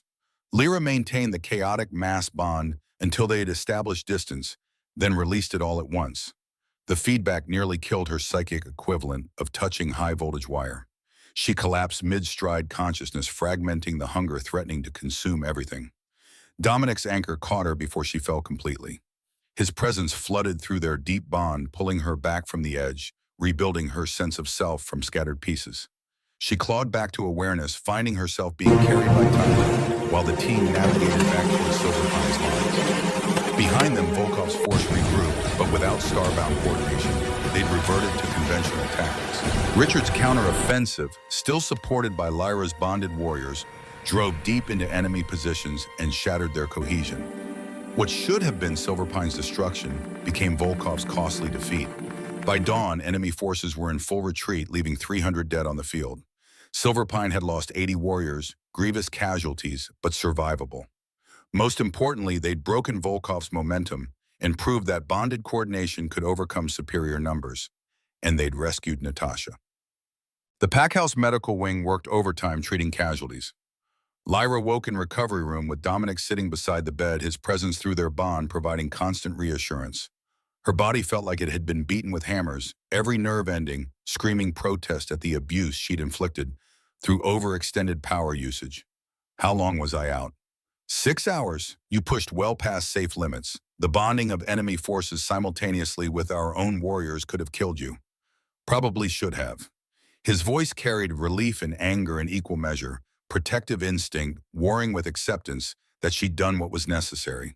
Through their bond, she felt the hours he'd spent maintaining anchor, while her consciousness teetered on the edge of dissolution, holding her together through sheer force of will. Did we win? We survived. Volkov's main force retreated at dawn. His secondary columns broke off their attacks on Allied packs once word spread about what happened here. You've bought us time, maybe weeks or months before he regroups for another attempt. And Natasha alive, unconscious still, but stable. The pack physicians are working with what's left of her mind, trying to help her process the recovered memories without fragmenting completely. 15 years of torture and conditioning can't be undone overnight. Richard sat in chair on the room's opposite side, his weathered face showing the weight of discovery. His niece alive but destroyed, weaponized against her own people. The guilt was visible, even without pack bonds, to read emotion. Lyra, thank you for bringing her home. Whatever happens, wherever her recovery leads, at least she's free from Volkov's control. That matters. His voice fractured slightly on the final words. This was a man who'd spent 15 years believing his niece was dead, grieving her loss, and now faced the complicated reality of her survival. Relief and horror intertwined, impossible to separate. Over the following days, Natasha's recovery grew slower than hoped. She cycled between lucidity and catatonia, her mind struggling to reconcile the person she'd been with the weapon she'd become. During lucid periods, she spoke about her capture and conditioning with clinical detachment that was more disturbing than emotional breakdown would have been. Volkov had taken her at 13 during the height of the purge. He'd recognized immediately what she was and seen opportunity rather than threat. The breaking process had been systematic, isolation, torture, psychological manipulation until her sense of self was sufficiently eroded to accept new programming. By 15, she'd bonded her first warriors under duress. By 20, she could coordinate 500 wolves while remaining functionally obedient. She'd been his favorite weapon for a decade, deployed whenever he needed overwhelming tactical advantage, then returned to confinement between operations. The constellation marks that should have symbolized blessing had become signs of her enslavement. Lyra visited daily, working with Natasha through starbound connection to rebuild damaged psyche. It was delicate work, reinforcing recovered memories while avoiding triggers that sent her spiraling into trained behavioral patterns. Progress measured in small victories, moments of genuine emotion, breaking through the conditioning, voluntary decisions made without waiting for permission, the slow reconstruction of autonomous identity. During one session, Natasha managed sustained conversation beyond simple responses. Through the starbound link, Lyra felt the effort it cost her cousin to maintain independent thought. You're the only other marked wolf I've met who wasn't insane or enslaved. How did you avoid my fate? My father hid me. Taught me to suppress the power completely rather than risk using it and being discovered. Natasha's expression showed bitter understanding. So we both survived through denial. You buried your power, I buried myself. Neither of us learned to actually be starbound. Until now. We're learning together. And maybe between us, we can figure out what we're supposed to be. The conversation was interrupted by urgent summons to Command Center. Tyler met them with grim news. Scout reports indicate Volkov is consolidating his remaining forces at his stronghold in the northern mountains. Estimates suggest he's pulling back everyone, abandoning forward positions, gathering his full strength in one location. Dominic studied tactical displays with the focus that had kept the alliance intact for 15 years. He's preparing for siege warfare, turning his stronghold into fortress and daring us to attack. If we commit to assault, we take massive casualties, even with bonded coordination. If we don't, he rebuilds strength behind fortifications and comes back stronger next year. Richard pointed to intelligence summary. There's more. Our sources indicate he's looking for additional starbound, putting resources into locating any marked wolves that survived the purge. If he finds another and manages to break them, he replaces Natasha as his bonding weapon. The implications settled over the room like physical weight. Volkov wouldn't stop. He understood now that starbound power was decisive advantage in modern pack warfare. He'd dedicate resources to acquiring or creating that advantage regardless of cost. Natasha spoke into the heavy silence, her voice carrying hard-earned authority. You need to end him. Permanently. As long as Volkov lives, he'll hunt marked wolves. He'll capture and break them the way he broke me. I can't be the only one. There are probably others hidden across the territory living in fear. They deserve better than becoming weapons. She was right. The problem wasn't just Volkov's current threat to Alliance security. It was the precedent he'd established. Starbound could be enslaved if you were willing to be monstrous enough in your methods. That knowledge couldn't be allowed to spread. Dominic made his decision. We assault the stronghold, full Alliance deployment, every pack contributing warriors. We end this before Volkov has time to recover or find another marked wolf to torture. Tyler, start planning the operation. I want assault options within 24 hours. Sir, there's another complication. Tyler pulled up new intelligence report. Elder Cornelius has been sending communications to someone outside Alliance territory. Encrypted, but our signals people cracked the cipher. He's been feeding information to Volkov about our defensive positions, bonded unit tactics, and Lyra's training progress. The betrayal hit like physical blow. Cornelius had been Dominic's advisor for years present during the deep bonding ritual privy to Alliance's most sensitive strategic planning. If he'd been compromised, the damage was incalculable. Where is he now? Tyler's expression was grim. Gone. Disappeared sometime during the battle. Left behind partial records of his communications with Volkov. From what we can piece together, he believed Starbound represented existential threat to pack culture. Thought he was preventing another purge by helping Volkov capture and control marked wolves before they could threaten established order. Ideology. The most dangerous motivation because it rendered the traitor immune to appeals based on loyalty or honor. Cornelius genuinely believed he was protecting pack society by ensuring Starbound couldn't rise to power naturally. Better they be controlled as weapons than allowed to exist autonomously. Dominic's voice was cold as winter stone. Put out alert to all Alliance packs. Cornelius is wanted for treason. If captured, he faces trial by military tribunal. If he resists, lethal force is authorized. The command went out immediately, but everyone in the room understood the real problem. Cornelius knew too much. He could provide Volkov with detailed intelligence about Alliance capabilities, strategic planning, even the deep bonding between Dominic and Lyra. That information made him more valuable than any conventional spy. The assault planning took on new urgency. They'd lost the element of surprise, but they still had advantages: two stable Starbound, working together coordination that exceeded anything Volkov could field, and motivation born of protecting home territory rather than conquering it. Natasha insisted on participating despite her psychological fragility. I've bonded his warriors before. I know their patterns, their tendencies, how they respond under pressure. You need that intelligence if you want to win. Lyra felt echoes of her cousin's determination through Starbound connection. Natasha saw combat as opportunity for justice, chance to use the skills Volkov had forced on her to destroy him. It was reckless and dangerous and completely understandable. Dominic agreed with conditions. You're not combat personnel. You're strategic advisor who happens to have Starbound capabilities. If we need bonding support, you provide it under controlled circumstances. But you don't engage enemy directly. Your trauma makes you liability in direct combat. Natasha accepted the terms without argument, though Lyra felt her cousin's frustration through their connection. 15 years of being controlled had left Natasha hypersensitive to limitations, even reasonable ones, imposed for her own protection. The Alliance assembled its strength over the following week. 8 packs contributed warriors until 1,500 fighters gathered at staging grounds near Volkov's stronghold.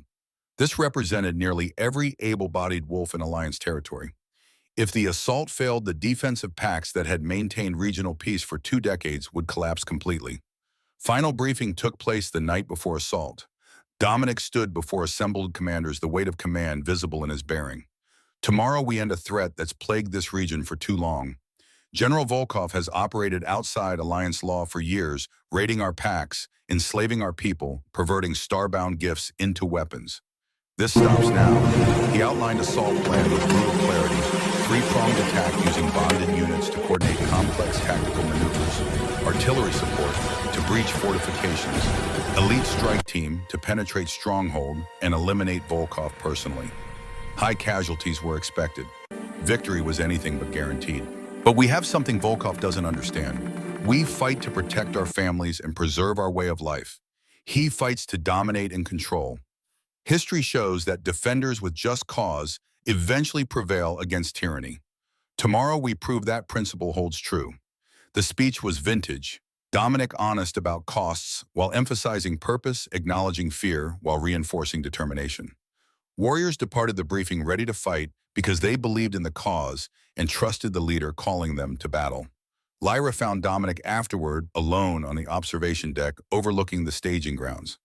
Through their deep bond, she felt the weight pressing down on him, responsibility for 1,500 lives, knowledge that many wouldn't survive tomorrow, awareness that everything the Alliance represented balanced on this single operation's outcome. We're going to win. Her voice carried conviction, born of their starbound connection. She could feel the tactical brilliance that had made him AlphaKing, the strategic thinking that had maintained peace for 15 years, the core integrity that made warriors willing to die under his command. Through their bond, Dominic drew strength from her certainty. We'd better. Because if we don't, Volkov remakes this entire region in his image. And that future is worse than any death we might face tomorrow.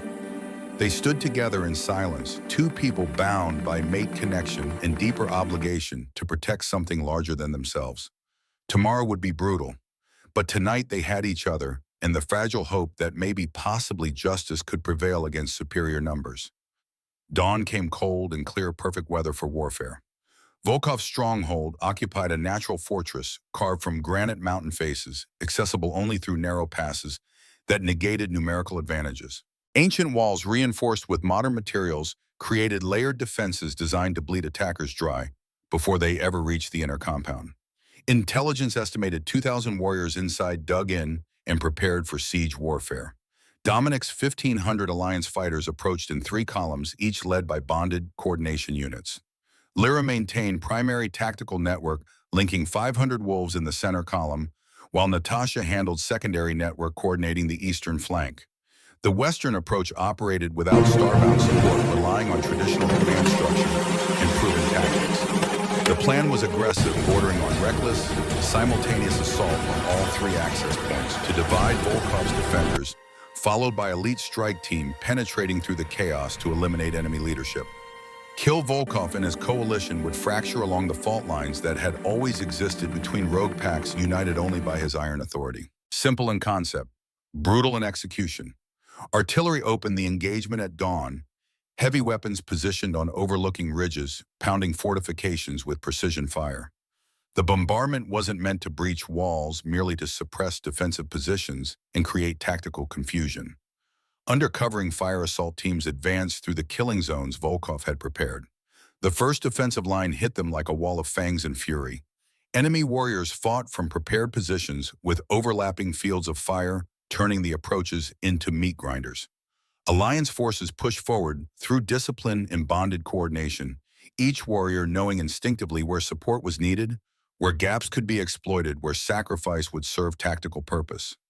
Lyra experienced the battle through 500 simultaneous perspectives, her consciousness stretched across a network of minds, all focused on survival and victory.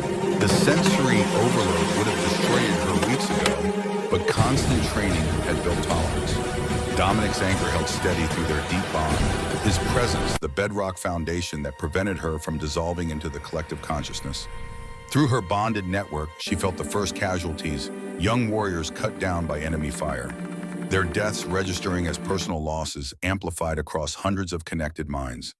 The grief was overwhelming, threatening to paralyze the entire bonded unit. But Lyra had learned harsh lessons during previous battles. She compartmentalized the emotional trauma, acknowledging death while pushing awareness of it to the edges of consciousness. Time for mourning would come after victory. Right now, her warriors needed tactical coordination, not shared grief. The center column breached the first defensive line after 90 minutes of sustained combat. Cost 43 Alliance dead, over 100 wounded. Acceptable losses by military standards. devastating by human ones. Tyler led the strike team through the gap, 12 elite warriors tasked with penetrating deep into the stronghold, while main forces kept defenders occupied. The team moved with practiced precision, using bonded awareness to navigate through corridors and courtyards designed to confuse attackers. Each member knew exactly where every other member was positioned, creating tactical synergy that conventional units couldn't match. Dominic accompanied the strike team despite Richard's vehement objections. His logic was coldly practical. Lyra needed the anchor bond maintained at close range during combat operations. If he stayed at command posts kilometers away, the connection would stretch thin and potentially fail under stress. His place was near Lyra, where his presence could keep her stable regardless of circumstances.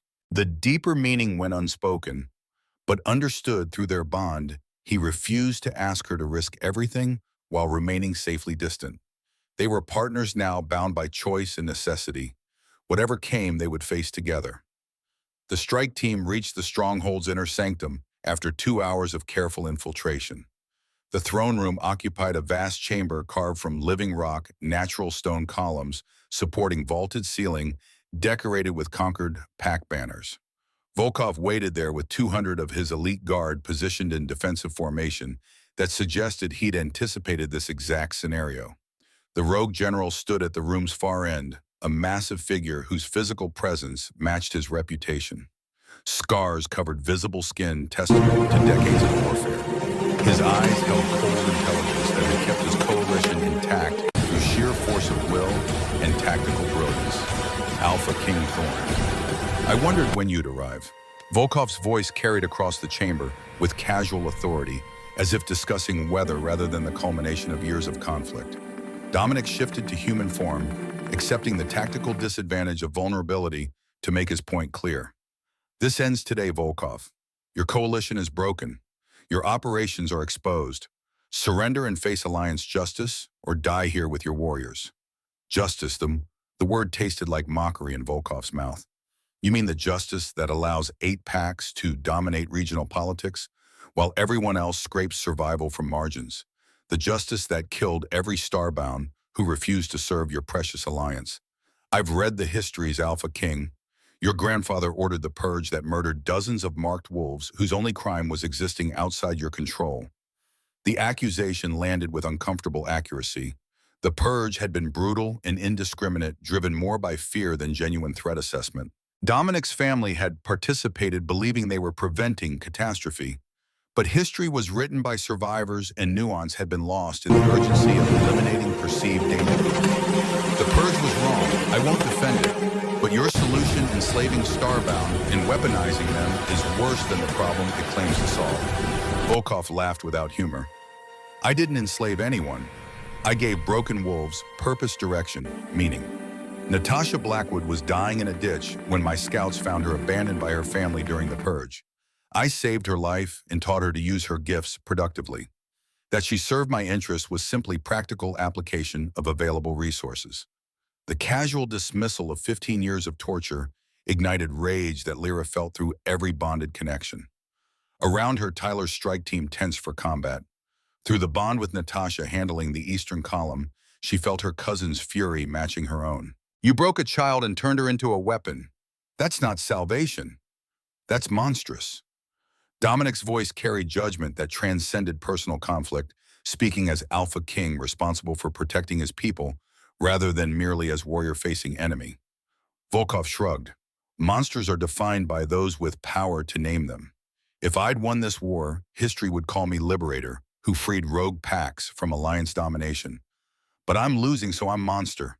The labels change, the necessity remains constant. He gestured to his elite guard. I'm not surrendering.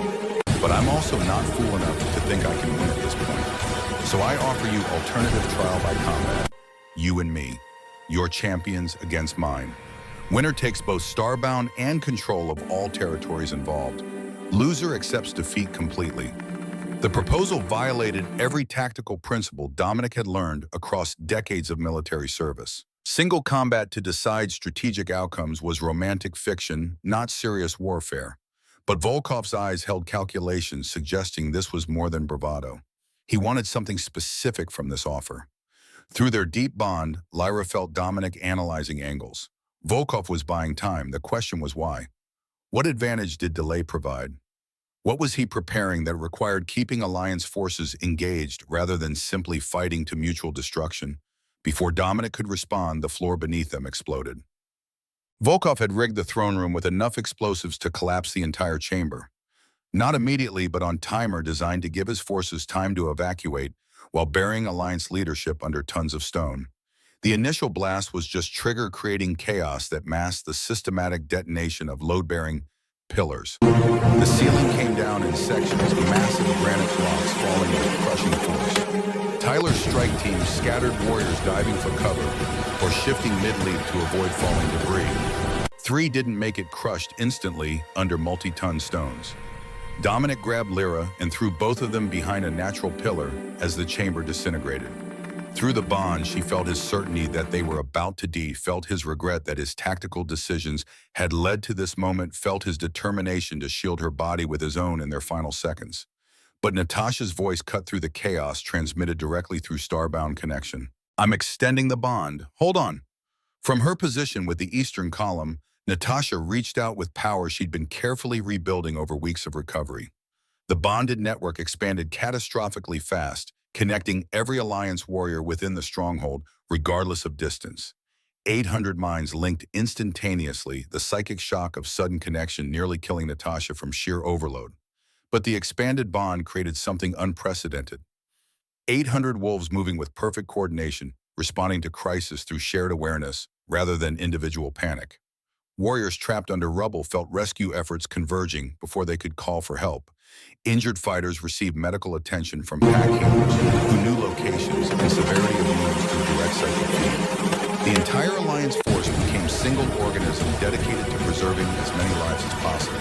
Lyra felt Natasha's consciousness fragmenting under the strain of maintaining such massive bond. Her cousin was burning herself out, spending psychological reserves with reckless abandon to save lives that would otherwise be lost.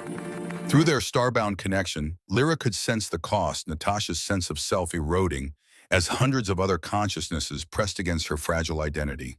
She's going to kill herself maintaining this. Dominic heard the thought through their deep bond and made instant decision. Link with her. 2 starbound sharing the load. It's never been done, but neither has bonding 800 simultaneously. Lyra reached through the starbound connection toward Natasha's burning consciousness, felt her cousin's desperate gratitude as the burden suddenly distributed across 2 minds instead of 1. The synchronization was agonizing, 2 separate identities merging while still maintaining individual awareness. They became something between singular and plural, 2 voices speaking in harmony rather than sequence. Together, they stabilized the massive bond and coordinated rescue operations with supernatural efficiency. Within 10 minutes, survivors were extracted from rubble, injured or being treated, and fighting forces were reorganizing despite catastrophic losses. But Volkov had escaped in the chaos, taking his elite guard and disappearing into the mountain's defensive tunnels. The trap hadn't killed Alliance leadership, but it had cost them time and warriors they couldn't afford to lose. 63 dead in the collapse, over 100 injured, seriously enough to require evacuation. Tyler regrouped the strike team down to 8 effective members from the original 12. His face was grim but determined as he assessed tactical situation through rubble-choked throne room.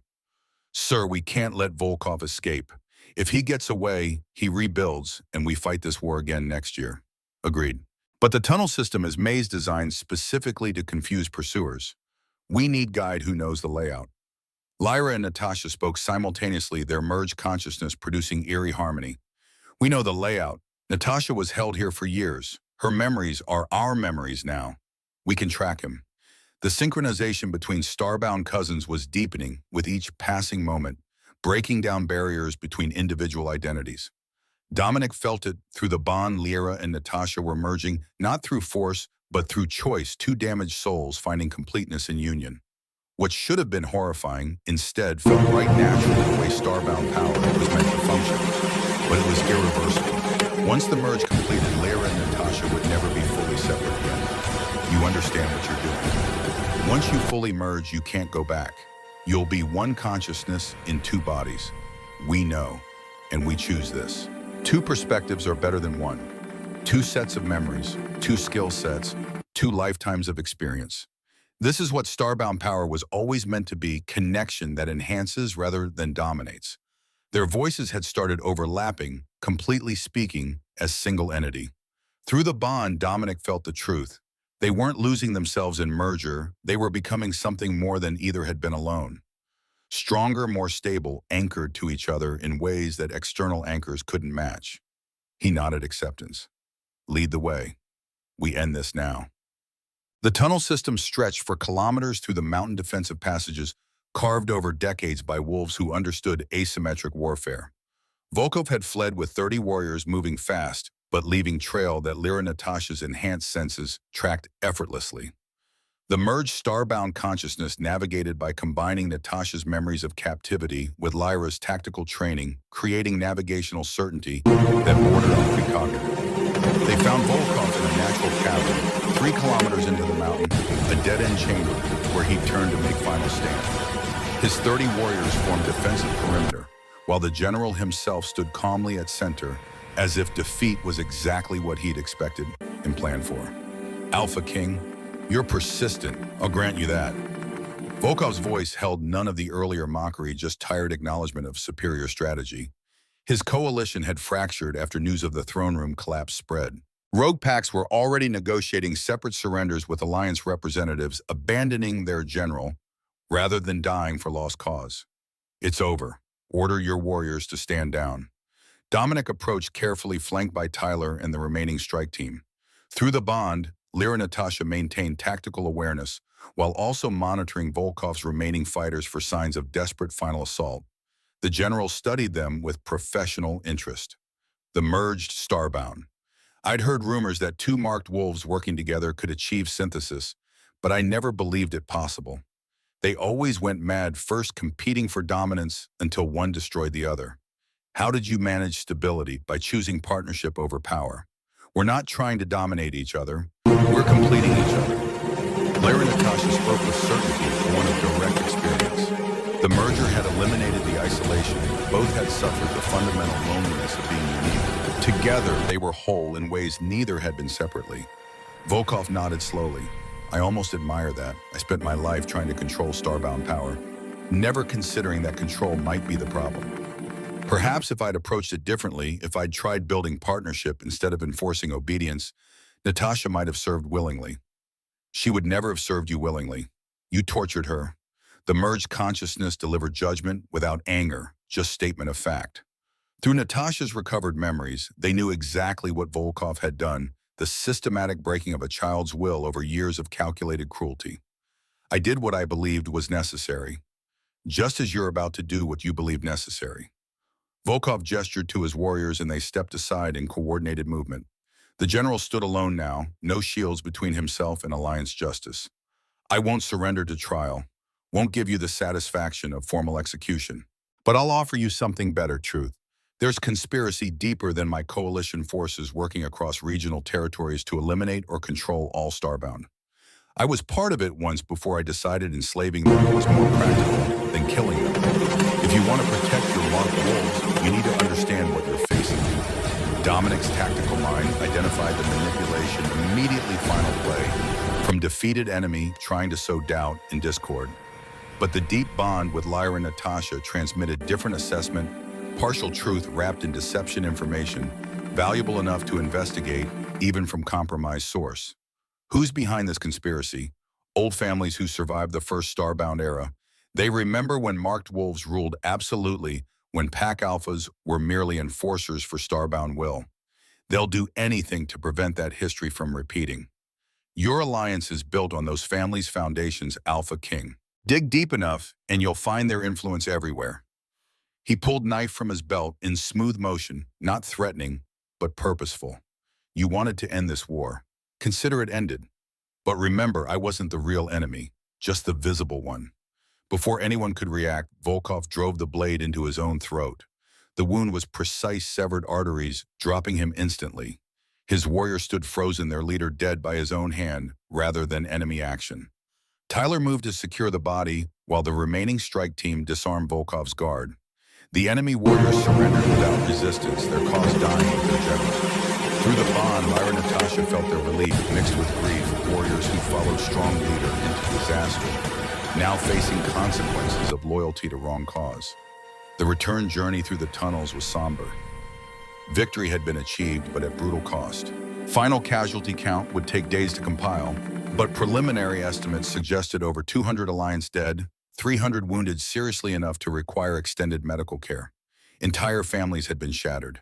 Villages would be missing fathers, sons, brothers, who'd answered the call to defend their territory. War's cost wasn't measured merely in tactical objectives achieved or strategic advantages gained. It was measured in empty chairs at dinner tables and children who'd grow up without parents, in the hollow grief that would mark communities for generations. Dominic felt that weight with crushing intensity as they emerged from the mountain. Richard met them at the tunnel exit, his expression showing relief at their survival and pain at the broader losses. Behind him, Alliance warriors were organizing defensive positions in case Volkov's coalition remnants attempted counterattack. But the fight had gone out of enemy forces. News of their general's suicide was spreading rapidly, and rogue packs were already sending surrender delegations. It's done. Volkov is dead. His coalition is fractured beyond recovery. Dominic's words should have carried triumph. Instead, they just sounded tired. Richard recognized the tone of commander who'd spent lives to achieve victory, who'd never forget the warriors who trusted his judgment and died following his orders. Tyler and his team lost 4 members.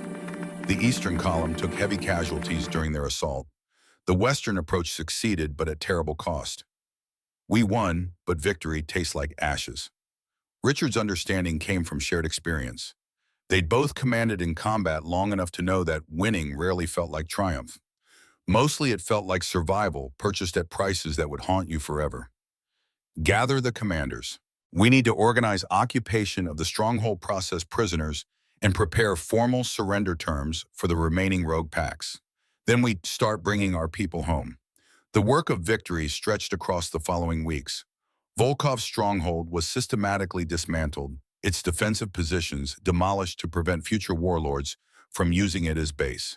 Prisoners were processed through military tribunals that balanced justice with pragmatism. Warriors who'd committed atrocities faced execution. Those who'd simply followed orders were given paths toward reintegration into legitimate pack society. The remaining rogue packs negotiated individual peace treaties with the Alliance, each agreement tailored to specific circumstances and histories. Some packs joined the Alliance voluntarily, seeing value in the stability and mutual protection it offered. Others maintained independence, but accepted treaty obligations that prevented future aggression. The regional map was redrawn with diplomacy instead of warfare, creating framework for lasting peace. But the cost remained visible everywhere. Memorial services filled the weeks following victory, honoring warriors who'd fallen defending their homes. Tyler Blackwood's name was carved into stone alongside 64 others from Silver Pine, alone young wolves who'd answered their pack's call and never returned. Richard delivered the eulogy for his son with voice that broke multiple times, grief overwhelming the military discipline that had sustained him through decades of service. My son believed in the Alliance, believed that cooperation between packs was possible, that we could build something better than endless cycle of warfare. He died proving that belief was worth defending. That's not meaningless. That's not wasteful. That's exactly what warriors do, sacrifice so others don't have to.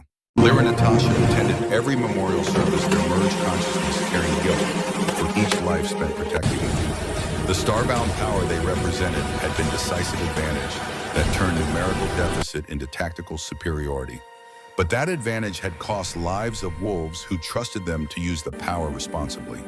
The burden was crushing, yet somehow manageable. Where individual consciousness might have collapsed under the weight, merged identity distributed the grief across 2 sets of emotional resources. They mourned together, but also supported each other, 2 perspectives, providing balance that prevented either from drowning in survivor's guilt. Dominic understood that dynamic through their deep bond. He'd carried similar burdens for 15 years, the accumulated weight of command decisions that meant life or death for those under his authority. Having Lyra and Natasha bonded to him created framework for sharing that weight, distributing it across 3 connected consciousnesses instead of one bearing everything alone. It didn't eliminate the pain, but it made the pain survivable. 2 months after Volkov's defeat, the alliance convened formal peace conference attended by representatives from every pack in the region. 15 packs now expanded from the original 8 through diplomatic integration of former rogue territories. The gathering took place in neutral territory, a massive lodge constructed specifically for occasions when the entire regional leadership needed to assemble. Dominic stood before the assembly as AlphaKing, but his authority had evolved. No longer merely military commander who'd held coalition together through crisis, he now represented symbol of what cooperation could achieve.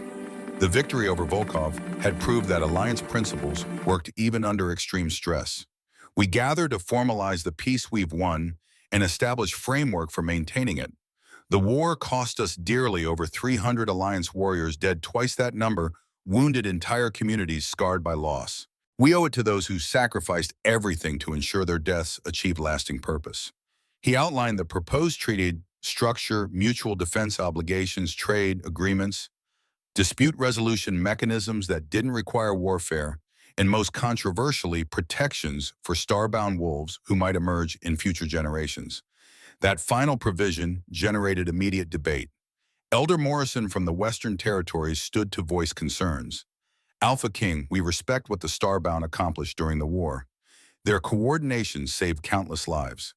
But codifying protections for marked wolves into treaty law reverses policies established after the purge. Many of us remember why those policies were necessary. We remember the madness, the forced bonding, the starbound who went from blessing to curse. Dominic acknowledged the concern without dismissing it. I remember too. I watched my father execute my grandmother when the corruption took her. I understand the fear. But we've also learned that starbound power doesn't inevitably lead to madness. Proper anchoring, voluntary bonding, and mutual support between marked wolves can create stability.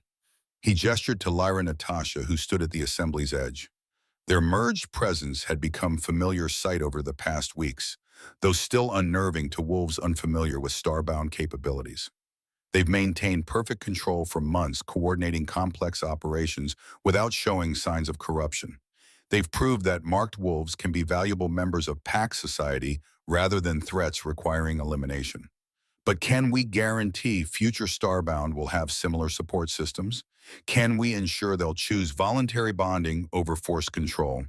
Morrison's questions hit the core anxiety, fear of the unknown, fear of power that couldn't be controlled through traditional pack hierarchy. Lyra Natasha stepped forward, their merged consciousness speaking with eerie harmony. We can't guarantee anything, but we can create structures that make corruption less likely. We're proposing establishment of training academy for young starbound place, where marked wolves can learn to manage their power safely, where they can find support and community, instead of isolation and fear. The proposal had been developed over weeks of planning with Dominic and Richard. Rather than hiding starbound or trying to control them, the Academy would normalize their existence and provide resources for healthy development. It represented radical shift from purge-era policies, betting that education and support prevented corruption better than fear and suppression. The debate stretched across 3 days, but eventually consensus emerged. The treaty was ratified with strong majority, establishing new framework that included explicit protections for starbound, while also creating oversight mechanisms to prevent abuse of power. It wasn't perfect, but it was significant improvement over previous policies that had treated marked wolves as automatic threats. During celebration following treaty ratification, Richard found Dominic alone on the observation deck overlooking the valley. The older man's grief remained visible, despite months of processing Tyler's absence, a wound that would never fully heal. Your father would be proud of what you've built here. Alliance that actually serves its member packs rather than dominating them. Framework for peace that acknowledges reality instead of wishful thinking. And protection for wolves who'd otherwise be hunted just for existing. Dominic accepted the praise with quiet gratitude. We built it together.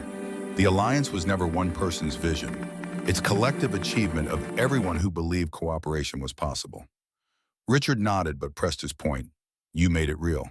Your leadership, your willingness to risk everything on unconventional strategies, your decision to trust, starbound when everyone else wanted them eliminated.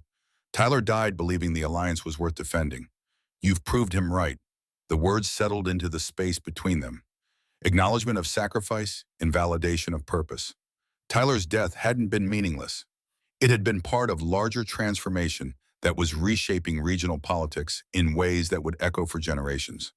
In quieter corner of the celebration, Elder Cornelius appeared under guard escort. The traitor had been captured 2 weeks prior, attempting to cross into distant territory. His trial was scheduled for the following month, but he'd requested private audience with Dominic before facing formal judgment. The AlphaKing granted the request, though every instinct warned against engaging with someone who betrayed his trust so thoroughly. They met in a secured room with guards positioned outside Cornelius, seated in simple chair, looking decades older than his actual age. I don't expect forgiveness. I don't deserve it. But I need you to understand why I did what I did. The old man's voice carried weight of someone facing their own mortality and finding it wanting. Dominic remained standing, refusing to offer the casual comfort of shared seating. I was young when the first Starbound went mad. Watched her tear apart my childhood pack, forcing bonds on everyone within range, erasing their individual thoughts until they were just extensions of her will. It took 20 packs working together to stop her, and hundreds died in the process. I swore I'd never let that happen again. When Lyra appeared, when I realized what she was, I panicked. All I could see was history repeating. So I contacted Volkov, thinking he could control her, contain the threat before it spread. I didn't understand that control was the problem. I didn't see that she was different from the ones who'd gone mad. I was wrong, profoundly, unforgivably wrong. I betrayed everything I claimed to serve because I was more afraid of possibility than interested in reality. Dominic listened without interruption, recognizing the confession as genuine, even if it couldn't excuse the betrayal. Cornelius had fed intelligence to enemy forces compromised. Alliance security contributed to deaths of warriors who trusted their leadership to protect them. Motivation didn't mitigate consequences. You'll face tribunal next month. I won't interfere with military justice. But I want you to understand something before your sentence. Fear-driven decisions almost always make things worse. You tried to prevent catastrophe and nearly caused one instead. That's the lesson here. Cornelius nodded acceptance. Will you at least ensure that young Starbound have better support than previous generations? That's my only request. If marked wolves are going to exist, give them resources to stay sane. Don't force them into isolation that breeds exactly the corruption we all fear. That's already planned. The Academy will provide everything you're describing. Thank you. That's more than I deserve after what I've done. The tribunal convicted Cornelius of treason and sentenced him to exile from Alliance territories, stripped of rank and honor, but allowed to live. The punishment recognized that his betrayal stemmed from trauma, rather than malice, balanced justice with mercy in ways that demonstrated Alliance values. But exile was its own form of death for the pack members. Cornelius departed with the weight of his failures visible in every movement, a cautionary tale about the cost of letting fear override judgment. 5 years passed with remarkable stability. The Alliance expanded to 20 member packs treaty framework, proving flexible enough to accommodate diverse circumstances while maintaining core principles. Trade flourished, borders remained secure, and disputes were resolved through negotiation rather than warfare. The peace Dominic had fought for became reality experienced by a generation of young wolves who'd never known the constant warfare that had marked their parents' lives. Lyra Natasha's academy became cornerstone of regional stability. Located in neutral territory, easily accessible to all member packs, it served dual-purpose training ground for young Starbound and research center studying marked wolf capabilities. 7 young Starbound had been identified across the region over 5 years, each brought to the academy for education and support. The merged consciousness that was Lyra Natasha served as primary instructor, their combined experience and stable presentation proving that marked wolves could thrive given proper resources. They taught young Starbound to control their power, resist the hunger for expansion, maintain healthy boundaries between self and collective. More importantly, they taught that being marked was gift rather than curse, distinction rather than defect. The academy also trained conventional warriors in coordinated tactics designed for bonded units. The skills Lyra Natasha had developed during warfare were systematized into doctrine that could be taught to regular forces, creating tactical advantages without requiring Starbound presence.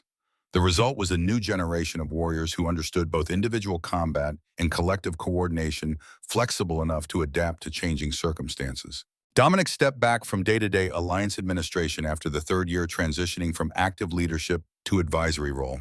He'd spent 2 decades bearing command responsibility. His body and mind had earned rest, but he remained available for crisis situations and continued serving as anchor for Lyra and Natasha, the deep bond between them as vital as ever.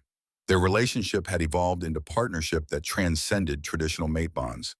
3 consciousnesses linked permanently, sharing experiences and perspectives in ways that would have been inconceivable before the war. They were family in the deepest sense, chosen connection forged through shared purpose and mutual sacrifice. Richard retired from military service after the peace conference, dedicating his remaining years to teaching tactical doctrine at the academy. Tyler's death had broken something in him, but he channeled grief into ensuring future generations were better prepared for threats they might face. His classes were demanding, uncompromising, and deeply respected. Warriors trained under Richard Blackwood were marked by competence that honored his son's memory. On quiet evening 5 years after Volkov's defeat, Border Patrol reported unusual activity, 3 young wolves approaching from distant territory, displaying constellation marks and requesting asylum. They'd heard stories about the Alliance's academy, about place where starbound were protected rather than hunted. They'd traveled for months to reach safety. Dominic received the report with mixture of satisfaction and concern. Satisfaction because the academy's reputation was spreading, offering hope to marked wolves who might otherwise face persecution. Concern because 3 starbound arriving simultaneously suggested larger populations existed beyond Alliance territories, populations that might eventually create political complications. He found Lyra and Natasha in the Academy's training yard, working with the current cohort of young marked wolves. Their merged consciousness radiated calm authority that helped nervous students feel secure. When they saw Dominic approaching, they dismissed the class and met him at the yard's edge. "We heard 3 more starbound seeking shelter." The merger spoke with harmonized voices that had become distinctive signature. "This is becoming pattern. Word is spreading about the Academy, about Alliance protections. We're going to need more instructors, more facilities, possibly satellite locations in other territories." That's good news. It means we're succeeding. Every starbound who reaches safety is one who won't be hunted, broken, or forced into hiding. That's what we fought for. Dominic felt the truth through their bond. This was exactly what the war had been about. Not just defeating Volkov or establishing peace, but creating a world where difference was protected, rather than persecuted, where power came with responsibility, but also with support. The 3 young starbound arrived at the academy 2 days later, exhausted from travel, but visibly relieved to reach sanctuary. Lyra and Natasha greeted them personally, explaining the training program and living arrangements. The young wolves, 2 males and 1 female, all in their late teens, listened with desperate hope visible in every expression. "You're safe here. No one will hurt you for what you are. No one will try to use you as weapons. You'll learn to control your power and live full lives as part of pack communities that value your contributions." The merger's words carried conviction of one's lived experience. They understood exactly what these young wolves had endured: the isolation, the fear, the desperate need to hide fundamental truth of their existence. But they also knew that story could have different ending, one where being marked meant belonging rather than exile. Over the following months, the 3 new students integrated into academy life. They learned alongside the 4 starbound, already in residence, forming bonds with each other that created support network independent of instructors. This was the vision Lyra and Natasha had worked toward: community of marked wolves who anchored each other, who understood shared experiences in ways conventional wolves never could. The 7th student, a young female named Sarah, approached Lyra and Natasha during private session. She'd been at the academy longest, nearly 3 years, and her control had developed remarkably. But questions remained. What happens after we complete training? Do we go back to our home packs? Do we stay here? What's our place in this new world you've built? The merger considered the question with full attention. That's up to you. Some marked wolves will choose to stay with the academy, becoming instructors for future generations. Others will return to their home territories, serving as resources for their packs. A few might establish new communities specifically for starbound places, where marked wolves can live without feeling like exceptions. What did you choose? We chose all of it. We teach, we serve the Alliance, we're building a starbound community. But we're also showing that marked wolves can integrate fully into conventional pack society. There's no single right answer, Sarah. You get to decide what kind of life you want. The conversation reflected broader transformation happening across regional territories. Starbound were no longer anomalies requiring special handling or threats demanding elimination. They were simply wolves with particular gifts contributing members of society who happened to have unusual abilities. Normalization was happening slowly but inevitably, each successful starbound integration reinforcing the pattern. Dominic watched these developments with pride tempered by vigilance. Volkov's final words haunted him, still warnings about deeper conspiracies about old families working to eliminate or control starbound across wider territories. Intelligence operations had confirmed fragments of those claims. Organizations existed beyond Alliance borders that viewed marked wolves as existential threats requiring permanent solution. But those were problems for future generations to address. His generation had fought the immediate threat and established framework for protection. The young wolves training at the academy would inherit responsibility for defending what had been built and expanding it further. On the 5th anniversary of victory over Volkov's coalition, memorial service honored all warriors who'd fallen during the conflict. Dominic stood before the assembled crowd, speaking words he'd prepared carefully over weeks of contemplation. 5 years ago, 300 Alliance warriors gave their lives defending our homes and our principles. They died believing that cooperation was possible, that we could build something better than endless warfare, that different didn't mean dangerous. Today we stand in the world they died creating. It's not perfect, it's messy and complicated and requires constant work. But it's better. They made it better. Tyler Blackwood was among the fallen. Richard's son, promising young officer who led from the front and never asked anyone to take risks he wouldn't take himself. He died holding tunnel so others could escape. That's who he was, someone who understood that leadership meant sacrifice. We honor him and all the others by living the principles they defended, by choosing cooperation over conflict, by protecting those who'd otherwise be persecuted, by building communities that value contribution over conformity. They didn't die for glory. They died for this imperfect peace that gives young wolves a chance to grow up safe. That's what makes their sacrifice meaningful. Richard stood in the front row, weathered face showing grief that time hadn't erased, but also pride. His son's death had mattered. The world really was better because Tyler and others like him had been willing to pay ultimate price. After the ceremony, 3 young starbound approached the memorial wall. They'd never met Tyler or any of the other warriors honored there, but they understood deeply the debt they owed. Without those sacrifices, they would still be hiding, still living in fear, still believing their marks were curses rather than gifts. Sarah spoke for the group. We'll make it worth it. Everything they fought for, everything they died protecting. We'll prove that starbound can contribute rather than destroy. That's our promise.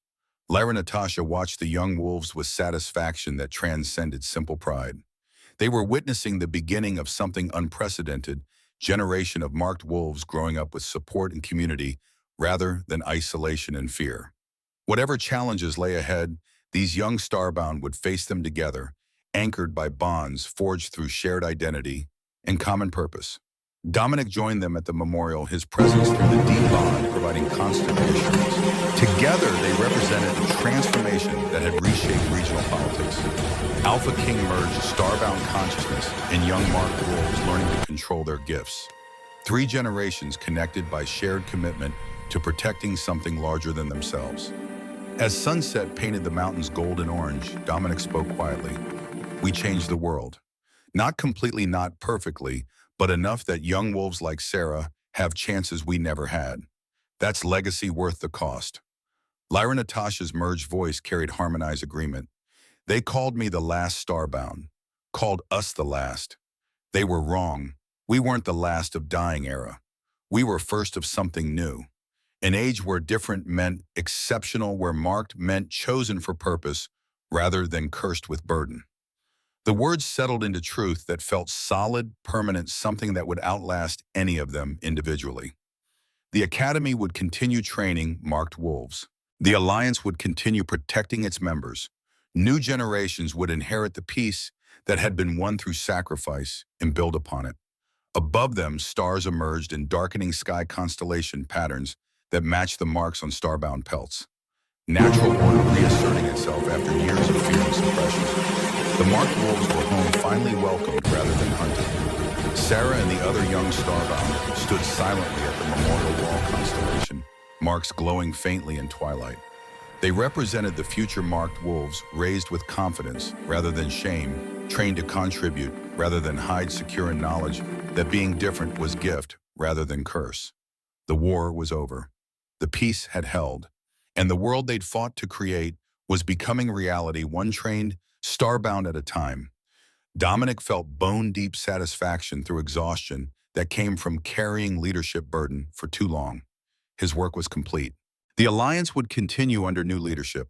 The Academy would produce new generations of stable starbound, and the framework he'd built would protect those who came after.